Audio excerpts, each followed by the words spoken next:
Breaking news. They're coming for the kids. But we're coming for them!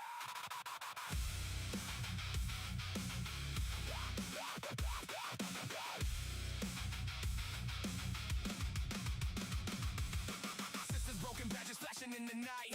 Knock down doors, no warrant, no right.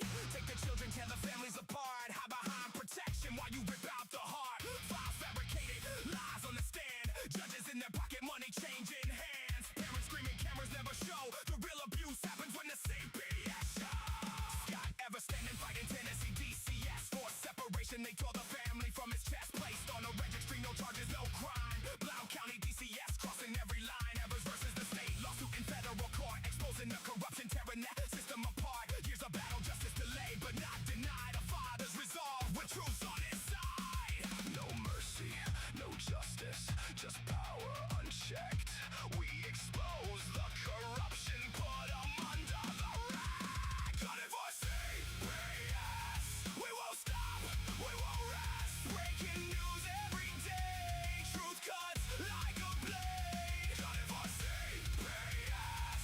Your empire's gonna fail. We fight for the families. We fight for the free. CPS. Your time is over.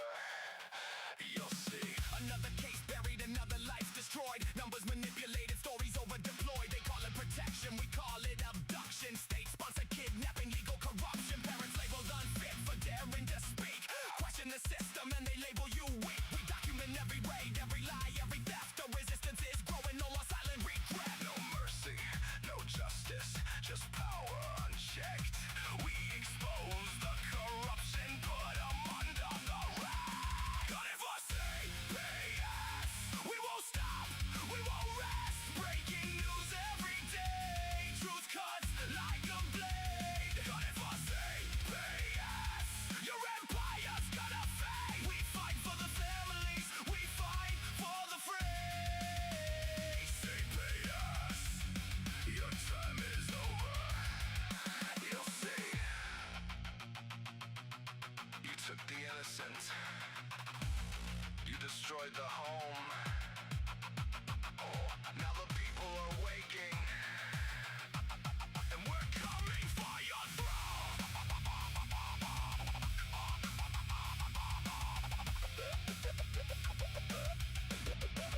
No more silence. No more fear. The revolution starts right here. Got it for CPS. We won't stop, we won't rest. Breaking news every single day. Got it for CPS. Your kingdom's gonna break for every parent, for every child set free. CPS, we're gunning for thee. This is the podcast, Gunning for CPS, hosted by Scott Evers. Relentless in his fight, Evers versus Tennessee DCS. A father who refuses to yield, exposing every injustice, demanding accountability, reclaiming what was taken. The battle continues. Stay vigilant. The truth is our weapon.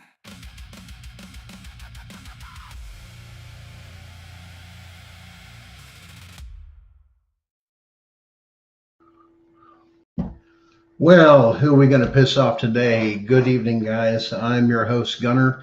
For Gunning for CPS, you'll have to forgive me if some people know, some people don't. Yes, recently with my heart condition, I am susceptible to heart attacks and ended up having a small one on Thursday, Friday, somewhere around in that area. Once again, that's why they give me the nitros. I have the pacemaker, those things. So you'll have to forgive me and bear with me this evening. As we proceed to educate you, once again, going through that, still a little tired, resting up, so on and so forth.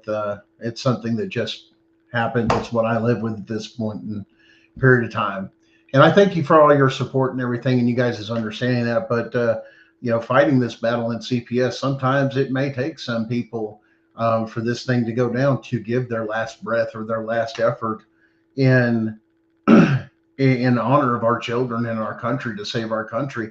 It's not always. You got to understand, we have people that serve in the military that protect us from foreign entities. But it's the responsibility of every American out there to secure our liberties here at home. So when they come back fighting for that and protecting that, that they're able to come back to enjoy those freedoms for which they fought for. And that's not the case. As we're seeing, even CPS going after a lot of stuff, especially the people in the armed forces. Now, armed forces has stepped in on certain areas with some of these things and, figured some things out. But a lot of times, they're not even bothered. Even the story we did here a couple of weeks ago about Oklahoma, about one person that was of one particular tribe, and she was visiting somebody on another set of tribal land, and CPS came in and did what they did, and that is illegal. They cannot do that without the permission of the tribal chief, no matter what land they're on. They're not supposed to be there. And they are kidnapping children, indigent children. They're still doing this stuff. The same thing with the Skahigi project, experimenting on. I mean, this is a human rights issue, man. This is not just unconstitutional. This is the point. It's now a human rights issue. And guys, let's welcome Darren. Why don't you bring yourself in if you can hear me? He's going to help me out a little bit here as we go through the show to some of the time. Hey, buddy. What's happening? CPS, I guess you're Punisher boss lady now. When did you get that new title? I'm a trans lady now. Well, you know what? I'm glad you said that, because I have something constitutional that's going to ruffle some feathers, but it deals with the LGBTQ, whatever you want to call it, community, and how they have their voice in saying that we're not going to this, we're not going to that. Now, and this was a little extreme. I want people to understand this was extreme. But but listen to what this says. This deals with constitutional rights that we have to understand. If we want our constitutional rights, we have to understand that those other people that we live with across the street, we may disagree with, but you have to ensure that you don't violate their constitutional rights. Here, it's good video. What is this? That's a Nazi flag. I don't know what to do, but I don't want to look at that. What would you do if your neighbor had that hanging up right there? I don't know why it didn't. There if it was me, I would mind my own business. What he's doing by hanging that flag is a constitutionally protected First Amendment activity. Sorry, what is this? That's a Nazi flag. I don't know what to do, but I don't want to look at that. What would you do if your neighbor had that hanging up right there where you could see it? If it was me, I would mind my own business. What he's doing by hanging that flag is a constitutionally protected First Amendment activity, just like the pride flag that you hung up that your caption said that flag was in response to. She goes on to say that she's going to call the police and they're going to laugh at you. You get to hang up that pride flag. He gets to hang up the Nazi flag. I get to hang up my American flag. That's the beauty of this country, lady. We all get to do whatever we want. Yeah. Yep. Facts. Keeps it simple, stupid. Yeah. If you get this, I also get the same in return. That's it. You don't have to like it. We don't have to see eye to eye, but it's still constitutionally protected. And I don't think people understand. It's not just the government who's supposed to be acting constitutionally. We as Americans are supposed to be acting constitutionally when we deal with stuff. That's right. So if you don't know your rights, then you don't know how to act in public. And just because you don't like something doesn't mean that you get to say something about it. When did that become the norm here? One, yes, you have freedom, you have free speech. But once again, impeding that upon somebody else, if you're in public, you have every right to do whatever in public. Make an ass of yourself. There's one of your freedoms too. You get to act like an ass. That's right. And at the same time, people get to laugh at you. And if you don't believe that, go watch an episode of Matt Rife. Come on. Matt Rife. I mean, seriously. This dude goes on against people that are in wheelchairs, this and makes it, and we need to get to that to be able to laugh at ourselves again. Yep. Robin Williams understood this, that, you know, even back in my day when it came to, he was a lot of the popular comedian, this and that. I'm sure you remember him in that and several, which made him a great actor. Yep. And one thing he always saw was kind of like, hey, you get to do this, and he can do this, but you don't cross the line of, don't impede on their constitutional rights or destroy their property or this. This is where we coexist. Right. But every American that lives here has to, because you live in this country, abide by the Constitution. And if we taught the Constitution, here's the other thing, is my belief, Darren, and what do you think about this? And guys, in the comments, please. If the Constitution was actually taught and followed, even from a young age, you wouldn't have nowhere near the liberals that you have with some of this Nazi and some of this stupid shit that they come up with. And then as they get older, some of them hit reality hits of just like, well, I said this and I said that. Now no man wants to date me. You know, that type of comment. You know, I've been so feminist, now I can't have children. Yep. Or wait a minute, they found a way. They're going to reward us with children by stealing other people's kids through CPS and giving them to those people. If you don't believe me, go look at the numbers. Oh, you didn't know that. Yeah, they'll give them to single people, single women. I kid you not. And now there's a discrimination for single men. They won't do the same thing. Look at their numbers. Yeah, no. These are, listen, guys, how can you make a judgment on something if you don't even have children and never raised them? Never stayed up with them late at night, never changed a diaper, never done this and this, but you have a concept of somebody's told you this is how we raise kids, and you look back and you have some sort of weird freaking guilt as a social worker because you feel that mommy and daddy didn't take and treat you right, or you weren't fucking raised right, or some bullshit like that, boo-hoo shit.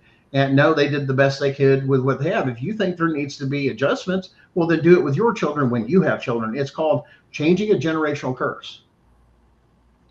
Oh, did you say curse? Yes, there are curses. There are real curses, and you can see it as you get older. You can see the curse come through on people that have overtaken their lives. Mm-hmm.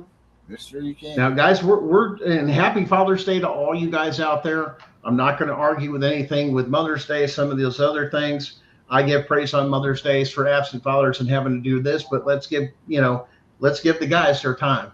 Let's be respectful. Okay. We used to laugh at shit, but we used to know why, because you had people that came, and this is funny. I made a correlation the other day that I learned most of my stuff from World War II veterans. Mm-hmm. Now, I want you to go back and look at the Battle of Athens, people. And if you don't know what that is, you really, really, really need to go look at it. It was a bunch of World War II vets that came back home to a corrupt local government, and they overthrew it by any means necessary. Mm. And when they did, they tore and they gutted out, and they made sure that this ain't going to happen again, because they were stealing people's money. They were oppressing people like slaves. I mean, it's no different than what's going on today that people are just now waking up to. But once again, the Declaration of Independence, yeah, you guys realize this isn't a crystal ball. This isn't a gypsy. This shows you the intelligence of our founding fathers, framers, whatever you want to call it. They told us this would happen. They knew it because they've seen that cycle go on as other people try to do the same thing. We're never going to be perfect at our goal, but the idea is to strive towards it. But what you've got now is a group of people that think you have to act a certain way according to what the government says or what the state says. The very basis of that is unconstitutional. And what goes on in a home is none of your business unless it's a crime. Mm-hmm. And that has to meet the measure. This bullshit of the civil stuff was weaponized by your state to make money and steal children. Because if the Constitution was followed, there wouldn't even be that court, because that court, that family court, when you face CPS, is unconstitutional. Article 3, Section 2, Clause 2. Yes, we have a federal lawsuit with a constitutional question on this. Yeah, I've heard a lot of people take it. It's filed as a whole separate standalone matter. Now, is that the only constitutional question that's coming down the pipe? I guarantee you it is not. But when you have a open and shut case that you have the criminal evidence enough to basically put them in handcuffs, when you have the evidence of what was done in their official capacity and in their stuff, and then you go through and go, here's where it says this, did you apply this? They are not keeping up with, they are failing dramatically in the lower courts, Darren. I think you can agree with me here, that they are not keeping up with federal decisions, nor state Supreme Court decisions. Why? Because they still believe that the Chevron doctrine is still in place, and they're still acting like it. If not, they're required to go back and study those, because they can't rule outside of them. You can't make an independent decision. You have to rule with what the Supreme Court says within that and within its ideals by law for you to sit there. That's why that was overturned. I was watching one the other day where, this guy come up and said something, was on video call. Well, I'm going to find you in contempt. Really? Where's my jury? Right. Excuse me? SEC versus Jarski says for you to find me in contempt, for you to have those judicial powers, we have to have a jury here. That's the law, and you have to follow it. I'm going to bind you to it. And if you don't, then I'll take it to the Supreme Court, and then the Supreme Court will shove it down your damn throat. Because you're going to find out real fucking quick, because it's going to cost you everything. Mm-hmm. Yep. But you got to know how to fight. We went through and broke the story here of the nurses telling you about the bad drug tests. Now the bad drug tests, now they're giving them, did you hear this, Darren? They're giving them to the cops for roadside tests. Oh, okay. So more reasons to mess them up and chain in custody and all of that stuff, to contaminate them and all of that. Perfect. Just what we need. Same companies, they're getting a contract. They wanted to up the contract. Well, yeah. Department of Health and Human Services, well, Sheriff's Department, hey, let's get bright. Let me give these tests. You've got to be, once again, certified to give these tests. It has to be in a controlled environment. It has to be sealed. There are rules for, and once again, you guys look up this stuff, and I'm not kidding. Go under the fucking rules for the labs, their policies and procedures, what has to be done to make sure it's not tainted or cross-contaminated. And if that's not followed, those rules are medical, and they must take and be followed. They're non-negotiable. Look them up. Then you have your drug test go, well, Your Honor, where's the baggie it was supposed to go in? And then it was sealed and supposed to be signed and before a witness and the whole freaking test and all this other stuff and all these other things. Are these perverted damn CPS women going in on these men? And I've heard tons of these stories coming in and what we use, what you call cock watching or cock hawking, when you have to take your pitch. This is not the military. You don't get to come into somebody's home and look at their other fucking parts or anything like that. You take them down, and they're doing this. Do you know how illegal that is? Right on the roadside, too. Just right there on the side of the road. Yeah. Indecent exposure right there. Indecent exposure right there. The cops are making you pull us out right there on the side of the road. Indecent exposure just from the gates. If you did that, you'd be in deep, deep, deep trouble. Yep. All sorts of, they've got all sorts of things coming up. And they're not just, they're saliva tests too. Well, how accurate are they? Once again, it's not this, it's not that. It's in a controlled environment. Tell me how you can get an undamaged sample on the side of the road with exhaust fumes and burnt rubber and asphalt and all the pollution and everything else in the damn air, that who knows what's been on that road or what chemical that could take and compromise that particular thing. Can you guarantee it? No. Well, then you've not met the standards. Right.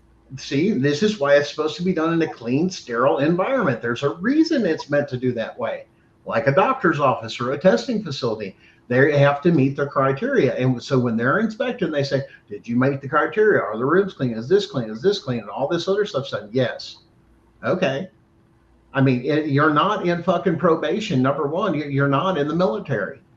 You're a free damn American. No, you're not going to watch me do shit. You want to look down something? Look down the barrel of something. If you're going to do that, because you're in my house with no warrant, and now you're in here making demands like a gazpacho, and if I don't, you threaten to steal my children, and you have no warrant, that ain't no different than somebody breaking in your house. Right. Where's your wallet? Where's your penis? Yeah. Let me see it. Show me your You junk. want your kids back? I get over here. And what is that called? That's called being a fucking predator. You don't need to look at that shit. You're not a fucking medical professional to even do that. You're fucking perving. You're allowing somebody to do their predatory shit. Oh, you didn't connect the dots on that. Yes. Those are women that like to look. Well, no, I don't. This and that. Then why are you doing it? Because it's not mandatory. Obviously, it's for your enjoyment. Well, it Right. says we're supposed to, you are not this or that. Once again, even in that particular situation, and you go, well, let me give you an example. People that are out of jail that are on, what's it called, Darren? House arrest, probation, parole. Parole. They're on parole or probation, that type of thing. They have to go into a facility, and the person that does watch them pee is of the same sex. Now, some people say, well, that's gay. Well, if the person's not gay, like, dude, I don't like to do this, but I was in the military, and this is medical, and they're certified for it. It is what it is. But how many of them have those credentials to even do that? Did you ever challenge those? Show me the credentials. Then it's not valid, because if these credentials are not presented to the court and put on the record, it's inadmissible. Because the court can't practice medicine without a license. If so, and the judge tries it, or if the opposition does, or CPS does, where's your medical license? Well, we don't have to. Oh, no. Within these parameters of doing these tests, you must hold a certain credential in every state. If not, these testing facilities like any lab test now, or some of those others, you have to meet those criteria. Right. When the You don't believe it? calibration on the machines, there's so many things that go together with these drug tests. So many things done. Oh, yeah. Well, 90% of them, like any lab test now, they just collect. And then we seal, and we hit the protocol, and then it all goes out in a secured thing that is locked and everything else, and picked up and transported as a biohazard. Once again, this is why they get away with it, because try transference anything that's a biohazard and putting it on the road and meet the federal guidelines for biohazard. It has to be placarded properly. It has to be done. They just can't throw this shit in a van. You got to be generated. You have to have a generator, a biohazard generator license. There's all kinds of things that you need to have to do that. Mm-hmm. But they're getting away with breaking those rules. I was actually one of the people that established the rules for biohazard waste back in the 90s. They didn't even have rules when they were starting up with the biohazard. This came with cleaning up crime scenes and such. You used to be able to throw the stuff right in the trash. Yeah. And in the American Biorecovery Association, we established the rules with the red trash bags, with the tape, all that stuff. But yeah, you used to be able to just throw the stuff right in the trash. But it goes the same. Like these people, they're putting syringes, they're putting urine. What are they doing with the urine once they do those drug tests? They're just throwing it out. They're throwing it on the side of the road. Like, what are they doing? That's hazardous waste. Yeah. And somebody's put it in a garbage can. Right. Do you realize you just committed a felony? Right. Some guy's pulling the trash. He's going to get a cup full of piss on him now because you were wasting. You know what I mean? Like that's what they're doing. Listen, and this is one of the things, believe it or not, you could go in and, like I said, upon a subpoena, you can go in and actually say, I want to go in and walk this particular facility in this particular area. This is my justifiable cause to find any policies, procedures, or anything else that violates this and that in day-to-day processes. And if they've been thrown in a trash can for the longest time and it's not marked in a proper colored bin, red, as biohazard, and put in a thing, and then like Darren said, it's sealed, it's taped, it will not leak or anything else, and it's handled by a special thing, and that bag goes into another bag that's a whole lot thicker that doesn't leak. There's a whole fucking process. They just don't put this shit in here for any particular thing. Those particular things he's talking about too, a lot of places, if you're near a place that has like steel, if you're doing steel, like Pittsburgh, Michigan, Indiana, those places, stuff like that have, and forgive me if there's other places that I didn't think of. But once again, that's where they use the ovens. They put it in and they incinerate the same way they do with drugs. They'll put everything in the incinerator and it gets so damn hot, it doesn't matter what's there. It's just all going to melt in. And what are you going to do? Lick the steel? I mean, come on. I mean, it kills everything because it's so hot. And this is, they said, hey, if we can do that, why can't we do that with the body? That's how that came across as far as cremation. Right. Hey, we can do this for steel and it just comes this way. You got this. Well, what do we do with the ash? Well, you give that as a memento and it takes up less space. All I'm saying is if you're one there and it's much medical screw up this and that, and all of a sudden they put your ass in there and you sign for it, because you do not have to be embalmed. You can sign a piece of paper. You can go all natural. Believe it or not, you don't even have to have a coffin. You just have to have the proper paperwork. Yep. Seen all that stuff and researched that. But yeah, there's a lot of things that are out there, man, that we're just not. I don't know. It's like we need to wake up. And let alone there were secrets and everything. Did you hear about the former Italian president, Francesco, what is it, Cossiga, revealed that the 9/11 terrorist attacks were run by the CIA and Israeli Mossad now? The amount of information that's coming out from other countries of, hey, we knew this. We kept quiet on it. Well, since we're telling everybody secrets and we're snitching on the U.S., well, this is the intel that Russia's got. This is the intel this. But what do you expect, people, when your own government killed one of your own presidents? This is what they've been trying to root out, that people say, well, this is wrong. No, what we've been doing is wrong. It's been unconstitutional. And that's the whole thing that's been peeled back. Well, we feel your feelings stop when it becomes unconstitutional. I don't care how you feel or what you want. It stops when it crosses the line. That's where everything else. But once again, we've played too much of this. This is why we've had an overwhelming response of such minority people having such a loud voice, which is, great to get them some sort of exposure. Yeah. But at the same time, do you feel you need the same exposure as a much larger group? No, because quantity makes a fucking difference when it comes to where your voice is heard. If you want to have that, say, hey, I'd like something. The problem is we've got too much stuff even on the books that if the Constitution was truly followed, we don't have to deal with half of this other stuff. We don't need special exemptions because of this race or this color or this and that. Why? The rules apply to everybody. It's just that simple. When we start creating certain things, then you've gotten away from everybody's equal. Yeah. Sorry. That's called the common sense doctrine. It's not we don't want to hear you. We want to hear you and see with this and that, but do you think it's more important that the concept of a constitutional republic is you're not left out without a voice?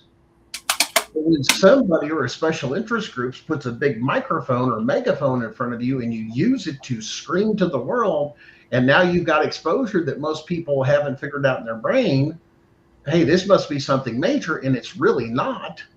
Or you get a bunch of people jacked up on their feelings, like, that one lady would say, well, I feel, yeah, but you exercised your constitutional right. He's exercising the same thing. And you can agree to disagree, but like he said, the cops are going to laugh at you because you did this and you did that, and that burned your butt. Well, you kind of started the argument, didn't you?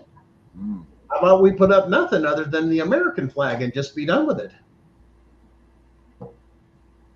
Then now we're together on something.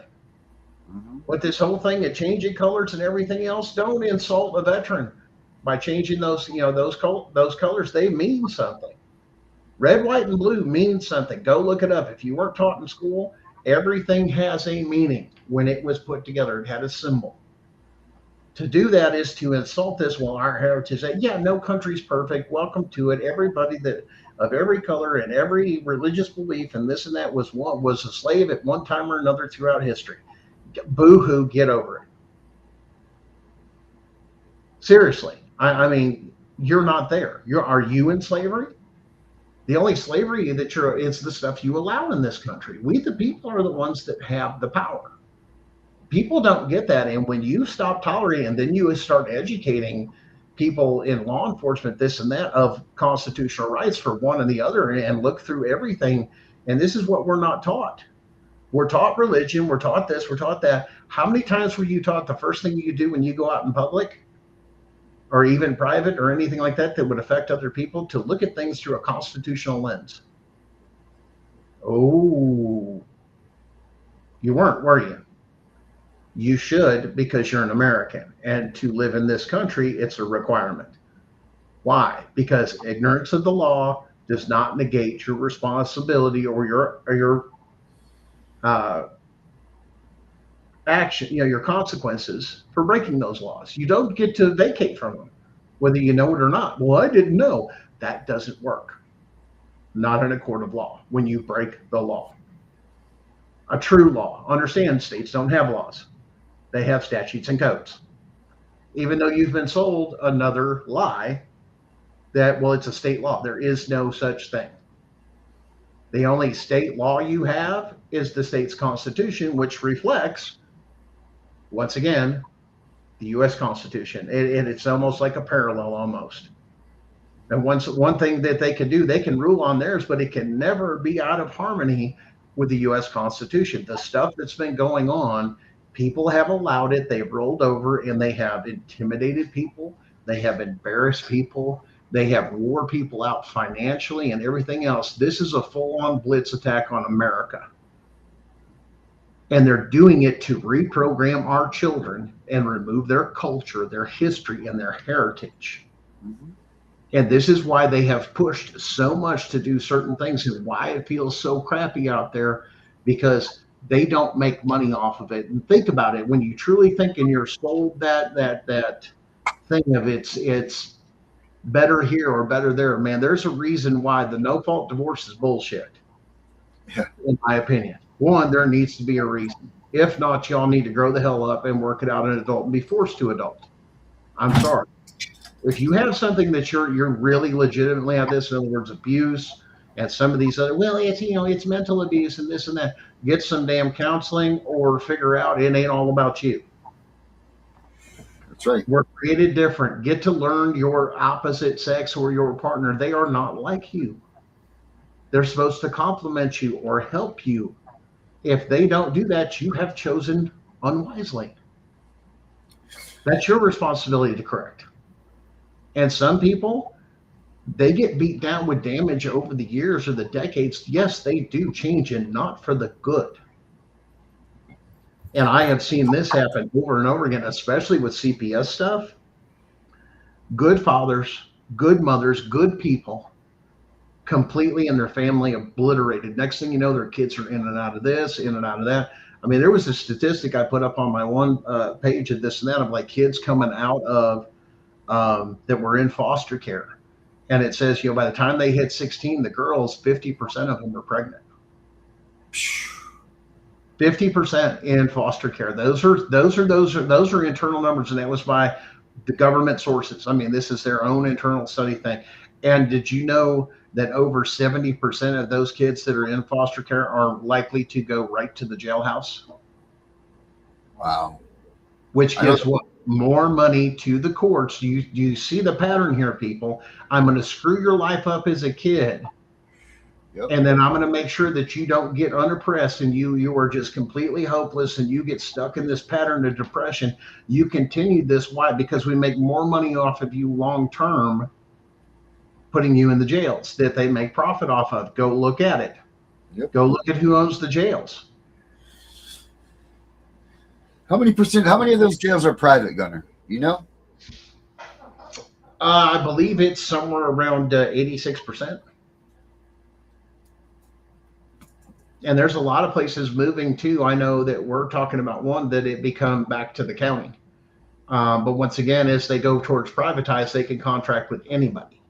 That it has to deal with a lot of contracts. So if you go with that, if it's a county and a county building, well, then you still have to, if you take on, say, federal prisoners, even for a period of time of this, that, otherwise you don't get the federal money. You negotiate for those things, or they'll actually get a contract with the federal government of saying, listen, we'll build a brand new state-of-the-art jail for our county people, this and that. But if you've got people for the federal level and you want to keep them here, it's not, like a crazy crime or something, we can jail them here, not go to the federal penitentiary. So they hold 96,000 individuals and there is 158 privately owned and operated jails across 31 states. They hold 96,000 individuals. Yep. Now, you can look at it that way. There's some places the state owns the facility and they subcontract out that it's not the sheriff's deputies or something like that. They actually have private, and they will subcontract those jailhouse, like his jailers and stuff like that, on a subcontract level. Yeah. Yep, and right there, Barbara Ann, right there. That's what Barbara Ann. You see this in the comments? Foster care to prison pipeline. That's what they called it. Now, if you don't know Barbara Ann was part of Rebecca's house. That was a religious institution that kidnapped and transferred kids around for sexual abuse. And she's not young. So this has been going on for a long time, either within religious aspects or within state aspects. You don't believe me? Go look up Georgia Tan in Memphis, Tennessee. She actually worked with a family court judge to obtain children she could trade off. They don't want you to hear that part of the story, though. Go look up the whole story, because you won't find everybody Georgia Tan. Oh, what an evil person! I'm glad that these people caught him. Yeah, but you don't hear the rest of the story, to where it was a family court judge working with her too. They omit that from the short story, don't they? Because God forbid that the family court system would be involved, in that particular thing, to traffic children caught. By the age of 20, the lifetime incarceration rate jumps to 42% for young adults who have aged out of the foster care. Youth who change homes frequently face higher risk. One study found that 90% of foster youth with 5 or more placement moves will become involved with the juvenile justice system. 90%. That's how they keep making money and bank. That's what keeps these courts open. They are generating and creating their own revenue. They are doing something unnatural, which of course people are going to fight. Kids are going to fight. They're not going to, this is not natural. I don't know these people. I just want to go home. I want my family. I want the people I grew up with. And they're telling me things I know that doesn't be true. So now they're fighting until these kids are beat down and brainwashed to believe the party fucking line is basically where it is. And they will medicate them till they believe what CPS wants them to believe. This is absolute MK Ultra, 100%. Medicate them. Here's another one for you, buddy. The truth. Listen to this. About 8% of children who have a confirmed CPS report also have a parent who goes to state prison within 12 months. Yep. Listen, man, you have your kid taken, your cheese slides off the cracker. This is what they were hoping that was going to trigger a lot of men, is to get so angry and go after him. But once again, they're uneducated that they can't say why I'm going after him, or going after to shoot, to kill, to do all these other people, this and that, and standing up for their rights. If people knew what were going on in family court systems, really sat in there through the things, but they don't look at it through the lens they're supposed to, there's the biggest problem. And what the other thing that these family courts are not respecting, and they say, well, it doesn't apply in a civil matter. That is not fucking true. Constitutional rights apply both criminally and civilly. 100% they do. And rights that are given can never be taken away. The Department of Justice has already ruled, and they have it in their, once again, in their manuals and stuff like that. Juveniles have a 4th and 5th Amendment guaranteed right. Now, Darren, what do we get from the 5th Amendment for our audience? The right to not talk about it. We don't want to incarcerate ourselves. We don't want to commit ourselves to being guilty. Your Miranda. You guys have heard the thing, your Miranda rights. They read you your Miranda rights. It comes from the 5th Amendment. So that means your child or your juvenile was required to have a lawyer. Oh, was your child given a lawyer? No, that's a due process violation. Why? They're guaranteed that. When you can prove it in a court and say, I'm required, where was the child's attorney? When the child was questioned, was there an attorney present to preserve the child's rights? And don't fall into that bullshit where they say that the GAL is your child's attorney, because they are not. No, they are paid by this state to oversure. Once again, they say for this is the child. But look at now here's the other thing, how to catch your GALs. Go to the statewide handbook and the requirements under the code of your state. And there is literally a set of rules and everything else that guardian ad litems must follow and do within every case. If they do not, violation of due process. You didn't do what the code says you're supposed to do. This is now this case is tainted.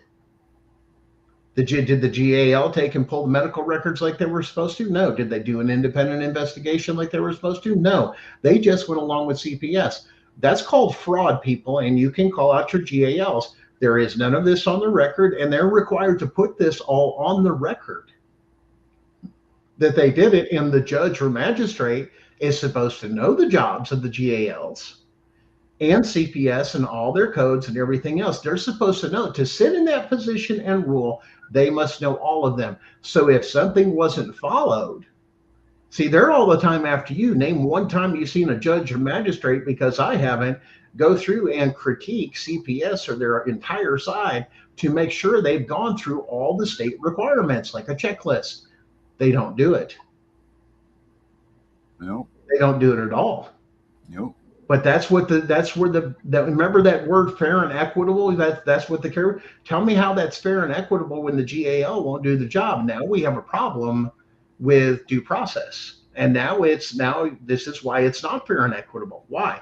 They didn't do their job to make sure anything that needed to be, or this caught in an early stage, to do this and have an individual opinion, to where that GAL comes up, Your Honor, upon my own investigation and from what I've seen, I do not agree with CPS, but they won't do it because it keeps them fed. Prove me wrong. Yep. Because I can analyze any case, look at your records, go through everything else and this and that, as I have for many other people, to point out some things and educate them. We'll say, here's an example. If it says this and you see this where this is written down, or the fact of is it there or is it not there? You guys are looking at this all wrong too. Don't just look for what's there, what they did to me. Look for what they didn't do. Now you're getting into the criminal side. When you fill out your federal civil rights 1983 or anything else and you draft it, in my opinion, and this is not legal advice, okay? This is what I've experienced, okay? Draft it what makes more sense, and it looks better to the court with the frame of mind of though you're filing criminal charges and meet the criminal standard. I'm going to file a civil case saying you've done all this criminal stuff to me. And I've done it where you did it, how you did it. This is the code you broke, both here's state, here's federal.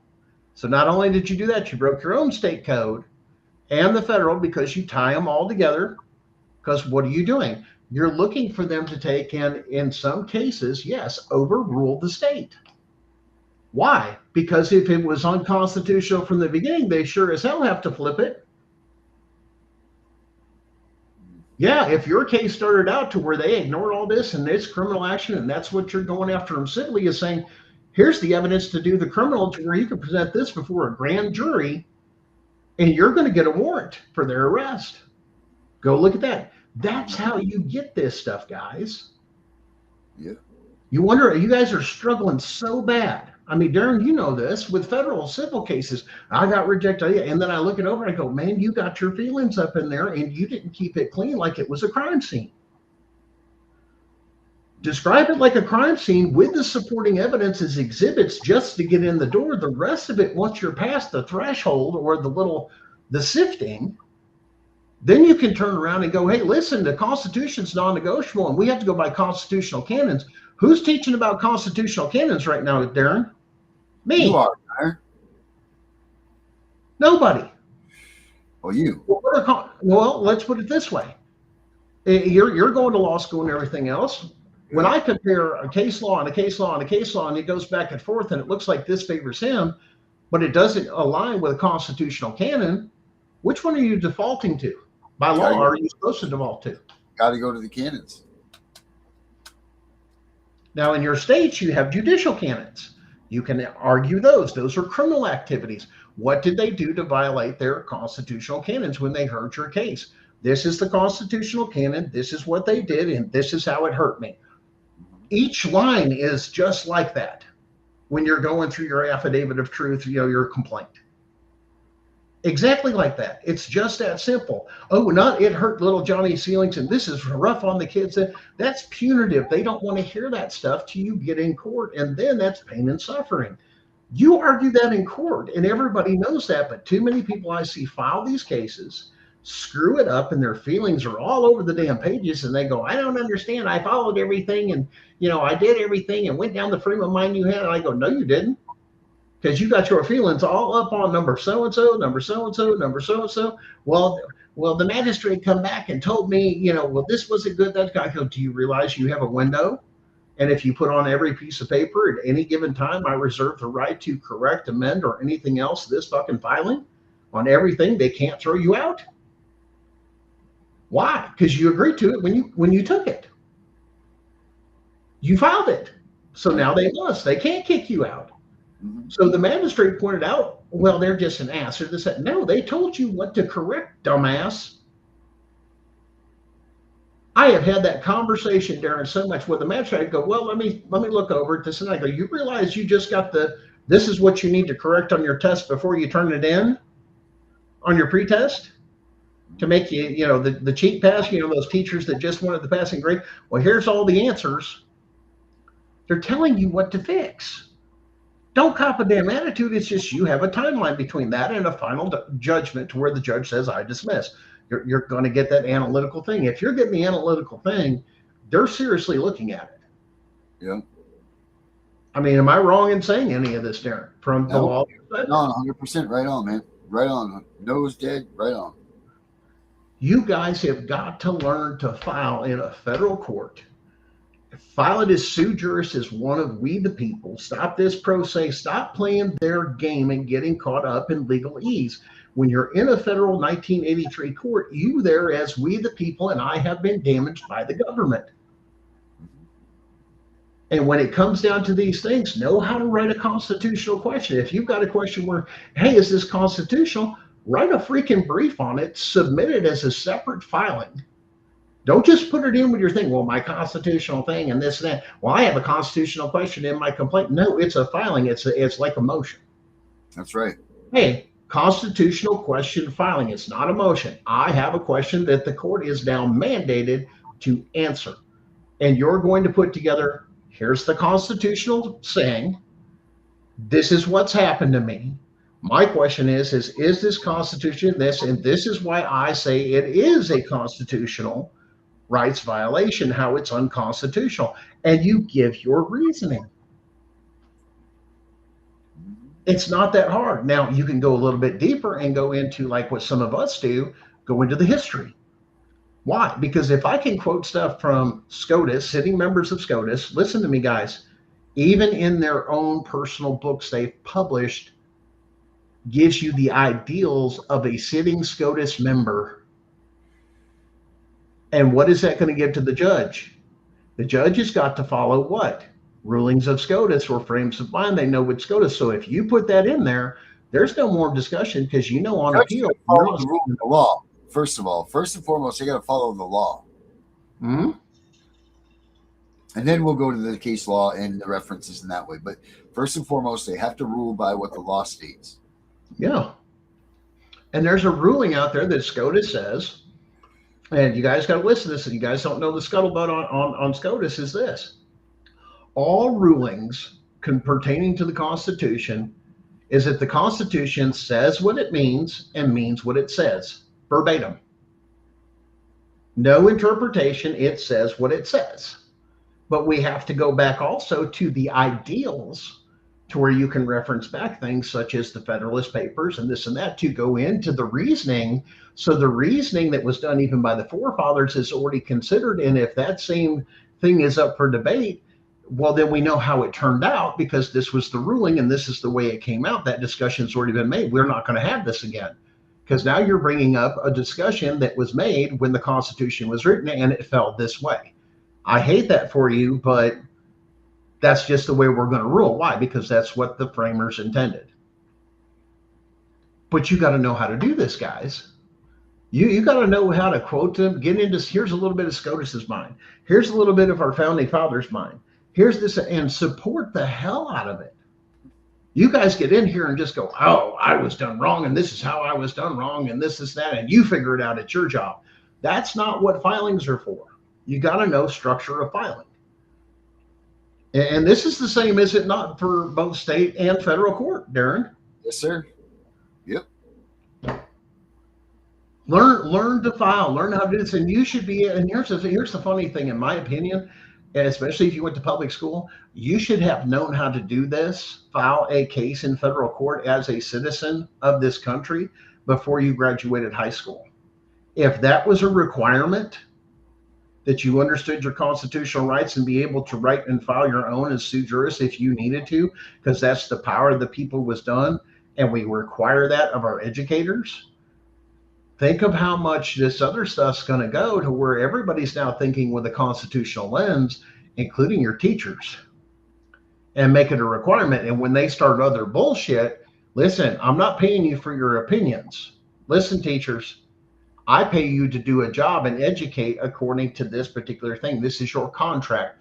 You leave your feelings at the door. Why? You're here to what? You're selling your time, including your body and everything, when you take a job to perform a task under contract. It's just that simple. Anything more doesn't matter. I don't need your opinions. I don't need that. I just need you to hammer this nail. And I don't need your mouth. You are not required to talk. You're not required to do anything else and this and that. If you do, now you've got it out there. And consider it in public. I mean, we were raised that way. When you're in work or you're outside your home or off your property, act as though you're in public. Yep. Everybody's watching this, that. Now you have to watch out for your constitutional rights. Even more. Why? You're in public. But keep in respect somebody else's constitutional rights. Is it that hard? But listen, we've got another one that I took and found it. Darren, let's watch this one and go through this. This goes a little bit back to our founding. What's not constitutional is considered void. Constitution was supposed to be the line no government could cross. Back in 1803, the Supreme Court case Marbury versus Madison changed everything. Chief Justice John Marshall wrote words that still shake the system today. A law repugnant to the Constitution is void. Read that again. Void. That means if a law violates the Constitution, it was never supposed to have power in the first place. The founders didn't create government to rule over rights. They believed rights came first and government came second. So the real question is, how many people obey laws they've never even questioned? Because history shows something dangerous. When people stop knowing their rights, power grows unchecked. The Constitution wasn't written for comfortable times. It was written for moments when citizens would need to draw a line and say, no further. And maybe that's why most people are never taught to actually read it. What's one law you think should be challenged against the Constitution? In America,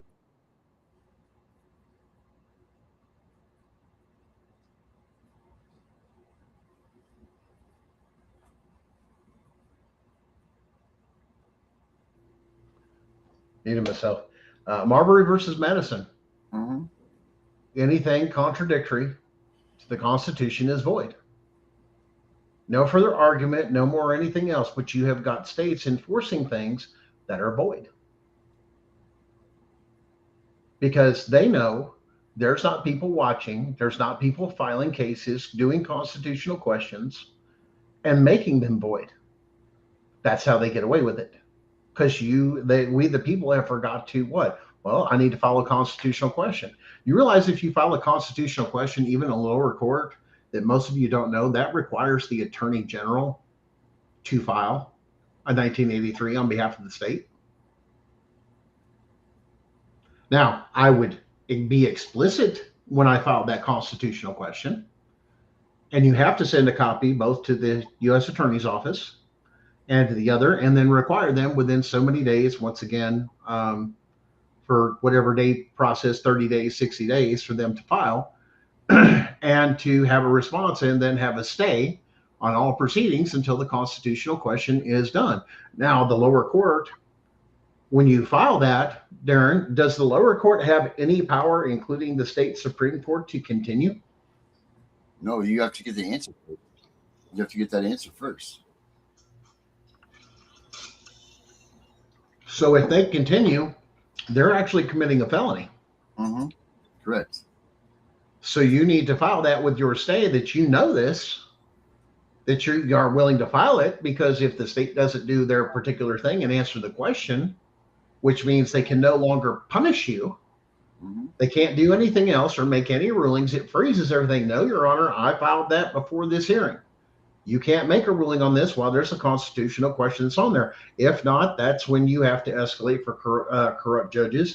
You go to, I believe the next process, from my understanding, Darren, correct me if I'm wrong, is to the writ or to the Supreme Court of your particular state with a mandamus or a writ of prohibition. And you guys can research one or both of those and file and you can file them both if you need to where the Supreme Court will come down and say, well, now I'm filing with the Supreme Court. If you're not going to follow it and continue it, I'm going to put, the judge on notice, the whole 9 yards, and I'm going to file this. And now you have to stop. And if the state Supreme Court doesn't, and then you report this, continuously to the Attorney General, both that and the federal Attorney General. You notify both those offices, keep them in the loop with all your emails, or especially if you get a contact person when you file whatever that you want to do, the notice that you want to contact and a return or a response, an accountable person you can talk to. You can even file it under the ADA for my buddy Henry. Yes, because of ADA. And then you compel them, and that they can't, and that if they proceed, then you file with that the notices you filed in the lower court, letting them know you did notify the lower court and everything else. And if the Attorney General doesn't want to do, well, fine, I'm going to file the question. I'm not going to wait on you. That is usually your best alternative. Now you have to stop, because then we actually get a decision from the federal court. Here we go. I got a 1983 question. This is my question. We cannot proceed. And then you're asking them to possibly, if they don't follow it, well, that's when you do a change of jurisdiction under the same case number. Why? They didn't file or follow, like you said, the federal ruling. Darren, you said you had somebody that the federal ruling told them give the kids back, this and that, and CPS never gave them back. You got to follow up with that paperwork and say, Your Honor, now we're actually asking for sanctions. We're asking you to do. They're not following your orders. This is contempt of court, and we're looking for people to be arrested. But if you don't follow up with the paperwork, how's the judge and the court supposed to know? Because you can't call the judge, talk to the judge. You have to file the thing with the court, and then now they're in contempt. Say, well, guess what? Now I'm moving for sanctions for $2 million. Teach them a lesson, Your Honor. They're in the wrong for not filing, this, and now they've interrupted this or returning my kids. But people stop. They don't do the follow through. Why? Because they don't know. Well, the judge ordered they should have did you file for your contempt and everything else when they don't? To make sure the court comes in and enforces it. Because I guarantee you piss off a federal judge enough, he'll fucking have the U.S. Marshals go collect them and present them before the judge, and even hold them in custody. Come with me. Why? The judge has called you up. You're coming with me. When do we have court? In 2 days. You will sit in a cell until then. That's illegal detainment. No, it's not. It means you're required to be here.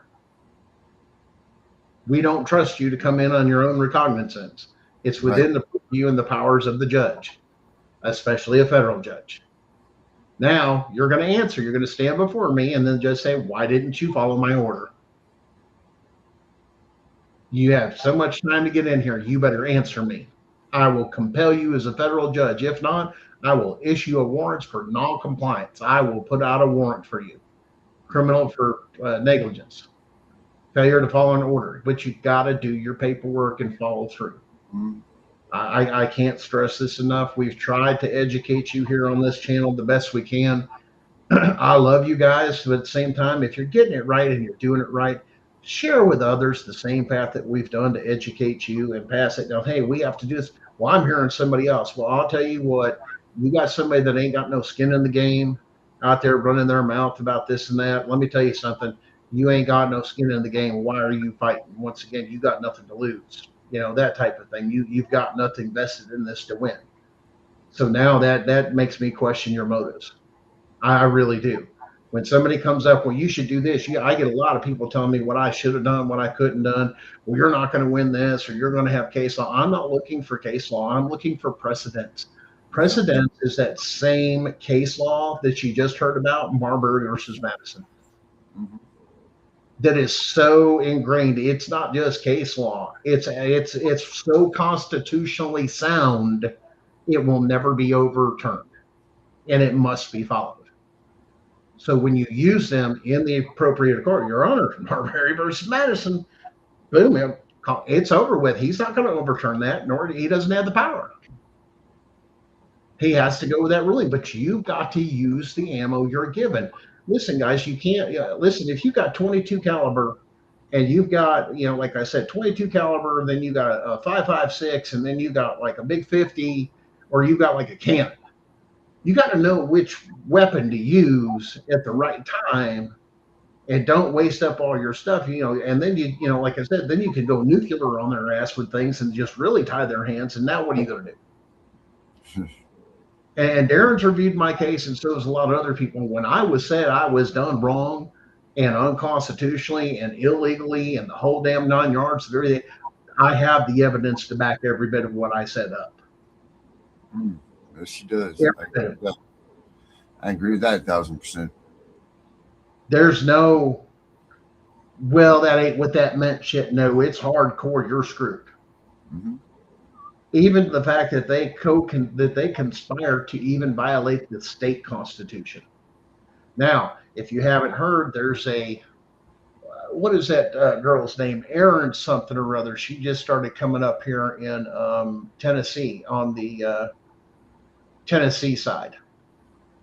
She's like a part of the House of Representatives. Have you heard about that, Darren? Mm-hmm. I sure have. Yeah, so she's actually filed a report with the federal government of actual mass corruption of CPS in Tennessee. And I was just reading that. Yeah, all these parents have done what they've said and this and that, and they still stole their children. Mm-hmm. I mean, literally stole their children. It's like, no, that's not the way this is supposed to go. And I'm trying to think of what her damn. I'll pull it up here. Aaron, something. I want to say something. Anyway, if you can find it, then just pop it up there. But yeah, state of Tennessee, man, it's all falling apart. You guys, the reckoning is hitting Tennessee hardcore in multiple counties. We're getting some of our politicians to wake up. They are hearing some things, and this is not about anything more than mass corruption. I mean, are you talking about Afton Bain?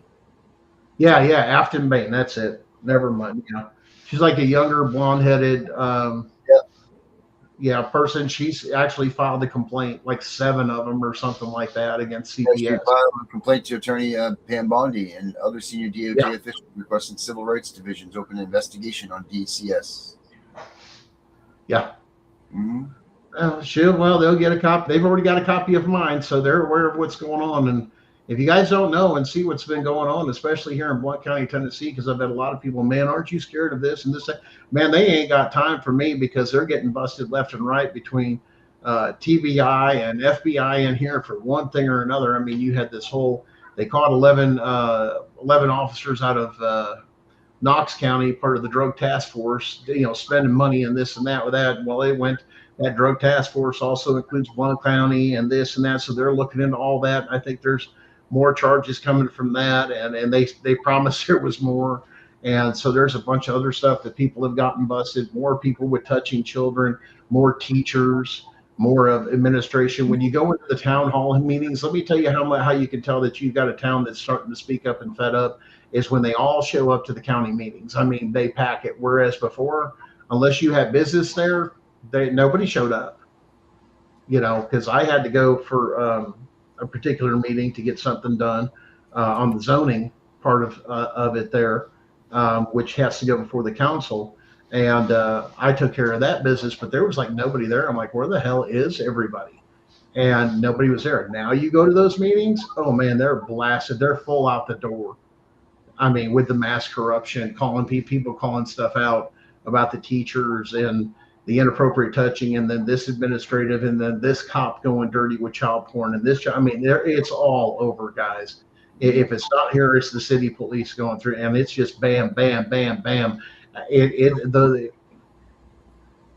It's what they say, man. It rolls downhill, and once that boulder starts going, man, and people start looking at those things, it's just a matter of time before these people get caught. Mm-hmm. because one's connected to this, and as soon as they figure out the little intricate spider web they have for sharing information and everything else like that, um, just straight away, man, it's going to be, they're going to find every bit of it. And that's why they're getting, oh, well, this cop had this, well, this, that. I mean, these guys busting this stuff, you got to understand they should go through special counseling if they run into one of these damn pedophiles with all the shit they got to look at. Man, they need to go into counseling after that and make sure they're okay, because there are some people, man, they can't handle looking at that stuff, and it breaks them. I mean, it does a certain amount. I mean, it takes a certain person to be able to look that kind of evil in there and go, yeah, that stuff's on there. And that's all I'm going to tell you. I ain't even going to show it to you, but the fact that somebody else had to watch it is just traumatizing, and it changes people. Um, this is, why we need to make sure that, instead of spending this money on CPS, law enforcement needs to handle this. We need to support those that are in law enforcement doing the right thing, constitutional thing, that when there is somebody harming a child, it is taken care of, and it's taken care of lawfully, not with all this other bullshit. Because trust me, when if things come back constitutional and you realize how bad CPS is involved in stuff, there is a good possibility it will overturn cases where people are convicted of doing things to children and set them free because they screwed up by not following the Constitution. I'm sorry, that's not my fault. Well, we can't just, no, this is up to law. This is where you put the blame where it was. Had you been doing things the right way and doing it the way you were supposed to have been, properly trained, which you weren't, this goes back to that. This is why you start uprooting, removing people from offices and everything else, because these things are not done and done properly. Let's look at it through the right lens here, people. It wasn't the people that caught everything in the corruption. You got to understand, it will be tied into certain cases to where some people are going to get out.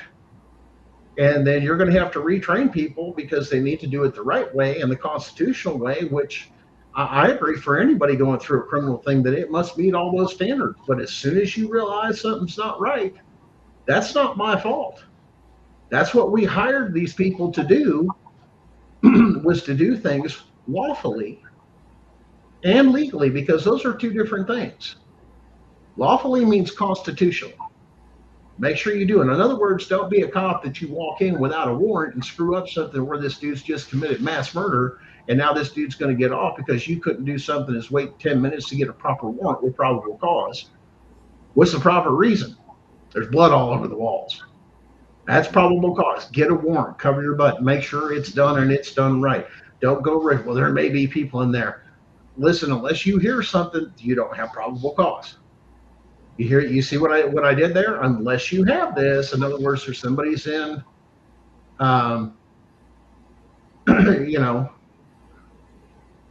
those particular things.